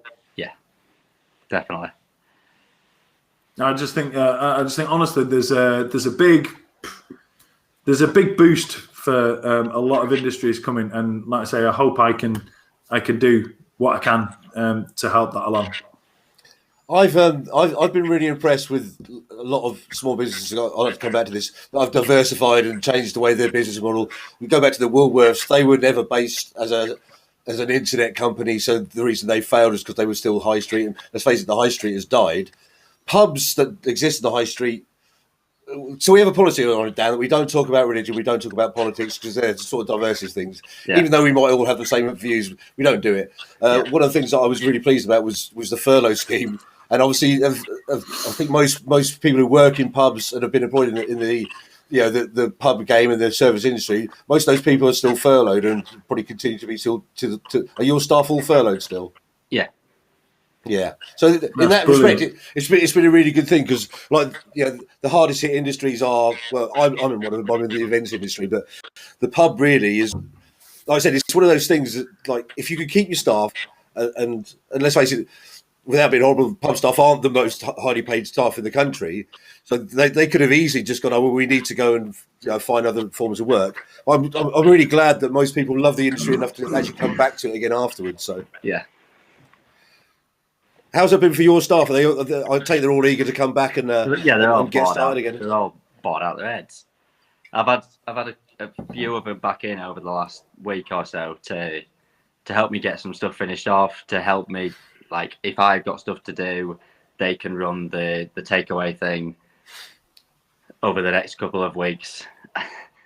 And to be honest, I mean, it's not me that pays the wages. It's Karen that pays the wages. She's happy to have them in, even if we have a few days that aren't worth us actually being open as a takeaway, just to get people back into work, rather than it being on the 12th. Right, you're all back now. You're all gonna have to work your asses off. Like, just to get people kind of used to being back at work and having something to do. And I don't know what she's doing upstairs. Are you sure that wasn't the skeleton behind you that made that noise? No, that was my boss. She knows I'm down here doing this. I'm not just snuck into the pub. Maybe that's ringing last orders. It might be, yeah. No, but we're just happy to have people back in and doing a bit just to get everyone back into, like, the routine of, like, you've not been here for the last 3 months, but just you do have a job, you do have stuff Yeah, you have to get up tomorrow. You're going to be busy in a few weeks' time. Yeah. Let's do this to sort of get you used to that. So, Sparkles, who doesn't have a real name, because I'm seeing in the comment section. Yes, yeah. And I'm seeing in the comment section she doesn't like people knowing her real name, so someone outed her, so we're pushing it back in. So Sparkles, which is her real name, has just said, did you show the things that you went to the van to get? No, we waylaid you. Carry on. No, we're waiting. We're waiting with bated breath. Come on, show us. So, right, I've mentioned the whole pub talk thing before, that we have this little pub talk community. And so my living room for the last 2 months has been the pub talk tap room, which is where everyone, all of us pub talk people and other people, and it's really cool. We get people coming back all the time, like the same people. And you guys will know this from doing lives. You get the same people back in your lives all the time. Baz, this is going to really blow your mind if you try and look at this upside down, because it's Baz, seriously, okay. I'm turned upside down. Yeah, Baz, listen. Baz, listen. But it's also your solution, Baz, for you being the only person to see Pubman Dan upside down is you to be upside down for everybody else who's watching it. I don't think it's working. It's only for a short period. So my living room became the pub talk tap room, which was where everyone comes most nights, late-ish on, like 10 o'clock at night, for a couple of hours, and we have a chat. Everyone gets involved in the comments. A lot of the time they just have a chat amongst themselves, and I just ramble on. So it became the pub talk tap room. And this is the sign that this is my new sign. So this isn't the foreshadowing, and this is backwards to you because this was made for TikTok. So this is welcome to the pub talk tap room. Pub talk tap room. Excellent. Which the masked writer on TikTok very kindly made me and gifted to me and sent to me. Oh wow! And it obviously it's got all like cool. The TikTok colours. Yeah, that's awesome. Thing. Prior to that, I had this very rustily made welcome to the. I'm not gonna. Oh, that's sorry. Oh God, the wrong way round. That's the thing. That's the thing from when I did a charity live when we raised 200 quid for Comic Relief. I had this handwritten backwards welcome to the pub talk tap room sign, but there was one night when we went on really late, which we didn't normally do, and we added to the bottom of it, and this was before your podcast existed. Oh, there it is.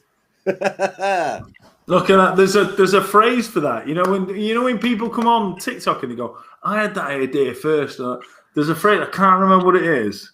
There's a psychological thing that basically means different people can have the same idea. Yeah. Do you know what I mean? And it's the same sort of thing. It's like you get it on TikTok all the time. You go, oh, I do that. I'll do a joke on TikTok. And people go, oh, that's not your joke. Someone else. Yeah.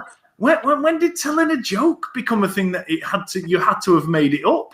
Do you know what I mean? Yeah. I've been telling jokes since I was 4.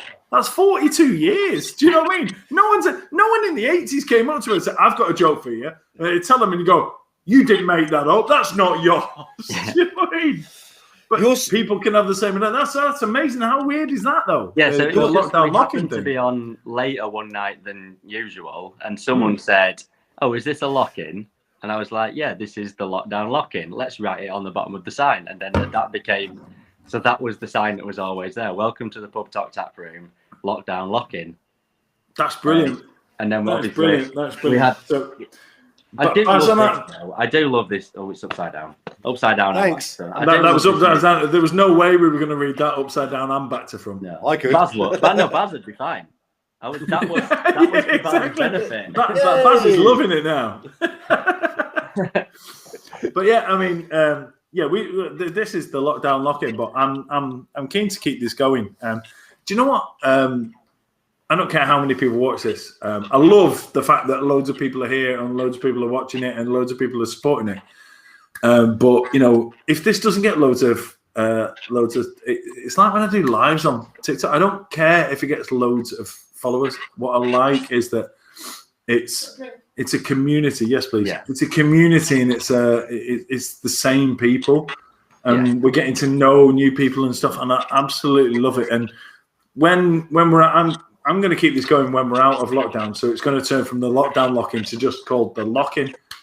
And it might turn into an audio podcast and stuff. But I'm 100% going to carry this on because it's an excuse to go once restrictions are lifted, to go and meet people and go and see people in the flesh instead of on, effectively like a posh Zoom call and stuff like that. So anyway, I think that feels like a good time to collect the glasses and I feel really bad because I'm actually in the pub and I'm still drinking cans.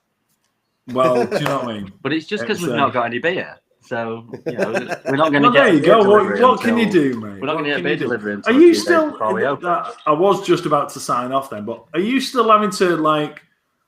I saw somebody. I think it might have been the pub man or whatever you said before, but saying like stuff you've got to keep doing, even though there's no one in and there's no beer. Oh yeah, you have to keep running things through. Running through the things through the lines to stop listeria and all that kind of stuff. Yeah, I've still got to go around and turn all the taps on and flush all the toilets every day or whatever. Yeah.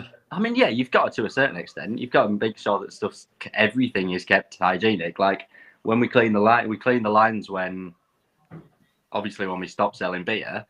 Yeah. And then you leave them in water. But I'm not going to... it's been 3 months. I'm not going to leave the same water in the lines for 3 months. So at least once a week, I'm coming in and just pulling some fresh water through and stuff. Yeah, you've got to keep on top of stuff like that. But I think that's something that people don't appreciate. People just assume that... we close, that's it, and then we open again. Pubs are short and, pubs are short and, it's a shame for them, but... they'll be getting the furlough, so it's not the end of the road. They don't realise the work that's going on. So, as somebody who loves the pub as much as anybody does, and is missing the pub, not more than me family, but not far behind. I want to say thank you on behalf of punters to the publicans. Thank you for everything that you do. And personally from me to you, thanks so much for coming on tonight. Yeah, really appreciated it. Honestly, loved it. Really, really appreciated you being on tonight. It's been really fun. Baz, thanks again for coming on. Can I just show you these before we go? Yes. I don't know if you've seen the video or not. Probably not. But I just want to. None of them are watching, but I just really want to thank my staff for this. So obviously, this all this work I've done on the pub. I went on a little walk yesterday, as I mentioned earlier, and when I came back from it, they said, "We've got you a little something," and they've got me these 2 of these little plaques to put on the bar. Wow! So that this will always be ours, like mine and ours and the staff's, but also everyone who's followed me on TikTok and everything and seen the journey that we've been through. Like this will always be on this bar, however long this bar is here for, and. I got a bit emotional yesterday when he gave them to me. I just think it was just that's incredible. Really it's nice incredible, festival. And it's another sign of it's like without lockdown, there's never in a million years would I have been on TikTok. So I wouldn't have met the people that are in the comment section. I wouldn't have met Baz. I wouldn't have met you. We wouldn't be doing the things we're hoping to do when we come out of lockdown and all that kind of stuff. So it's another thing that, like I say, this situation's been shit and everyone knows it's been shit, but there's so much positive to have come from it. And that's part of it, and it's honestly, I just think we've got a whole appreciation for things we didn't know before, or things we took for granted before we went into lockdown. Yeah. But like I say, like the people I've met on here, and they've been in the comment section all night. They're the same people who are there supporting me when I do my quiz on a Friday night, when I do my 3 o'clock lives, having a coffee and things like that. And you've got the same. There's a community of people that have come together. Yeah. And do you know what? Brilliant. I absolutely love it. And I've met so many amazing people through doing TikTok and everything, and now through doing this. That it's amazing. And that you just showed there was just a sign of how amazing people can be. So thank you so much for that. Thank you. Now that you mentioned the quiz, I'm glad that you managed to go all night without mentioning the fact that I joined Joshua's team instead of yours last Friday. Well, I mean, Hey, Big Rob joined mine. you lost, so. But I wanted to try and help him win. That was his night, wasn't it? That was his night. That was the night he ended up doing it. I know, yeah. I don't think I wanted him to win that night. I don't think in years to come he's going to remember losing my quiz. I think he's going to remember hitting a million followers. Actually, the reason I found you was because of Joshua, because I follow him, and one night when he was on the quiz with you, I found I think I'd seen your videos before and stuff, but I found you through him. Do you know what? And that's how it all works. And again, that's another thing. Is like without TikTok, I wouldn't have known him. And do you know what? I've become really close to him. Like he's a genuine. He's a friend I've never met. Just like Baz is. I mean, Baz is one of my best mates. I've never met him. It's weird. This is the world we live in now. You know what I mean? This is the world we live in. So anyway, one thing I need any advice for the podcast tonight, and he said, "My answer to this is going to be threefold." Okay, yes, exactly. But the first of his threefold was, don't say my answer to this is going to be threefold. See, I love that because that just summed his personality up in one sentence. It was brilliant. Anyway, let's I'll let you wrap it up. Yeah, well, actually, there's a few things on it to say. Because we've been so intense with the chat, we usually have a question out of the bowls. Did you have the bowls tonight? What's happened to the coconuts? No. Sorry. So, Dan, we'll do it next time. Also, sorry to everyone in the comments because we usually have a section where we'd ask you their questions that you can see. It's just been a bit more intense than we talk about. So, but thanks to everyone in the comments. Thanks for you doing it. It's just been brilliant. I mean, I've learned so much as well. No, thank you for having me. As well, so. But don't sign off straight away either. No, exactly. Like when we stop going live, then we can have a chat. It's a bit like in real life, on telly when they stop going live and then they have a chat afterwards. We'll do that. But yeah, one thing I forgot to mention was the winner of the predictions was Rob Appleton. Oh. So I will be in touch with Rob because he's owed a £5 to spend beer from the three of us and Si as well. From Baz down there. And do you know what? He also said that where he drinks, it's dead cheap. See if I can. I'm just scrolling back through the comments. He said where he drinks, it's like dead cheap as well. So this 20 quid. He's gonna get. He might get 5. Oh, this 20 quid's going to get him smashed on the 12th of April. I'm going to wait until I find out how much it was. I saw £1.65 earlier. Yeah, well, he's handily got. I'm just checking that because he's handily got a. I can't find it. Anyway, yeah, 160. If it's one, is that it? 165, 2 per pint. So at the top of the comments now. I mean, if the beer's that cheap, we should probably all send less each. Just from a health reasons and a responsibility reasons. It was supposed to be 4 pints, so basically it's not that much, is it? No. We all said it was a 5 litre. Yeah, so I'll be in touch with Rob. Yeah. I'll be in touch with Rob and we'll sort that out. So congratulations, Rob, and thanks to everyone who's in the comment section. Thanks for everyone who's come to support Dan. Thanks for everyone who there you go, £2 a pint. Or was it 165 stroke 2 per pint? Anyway, that's amazing. So yeah, I would. So congratulations to Rob, who's won the prediction game.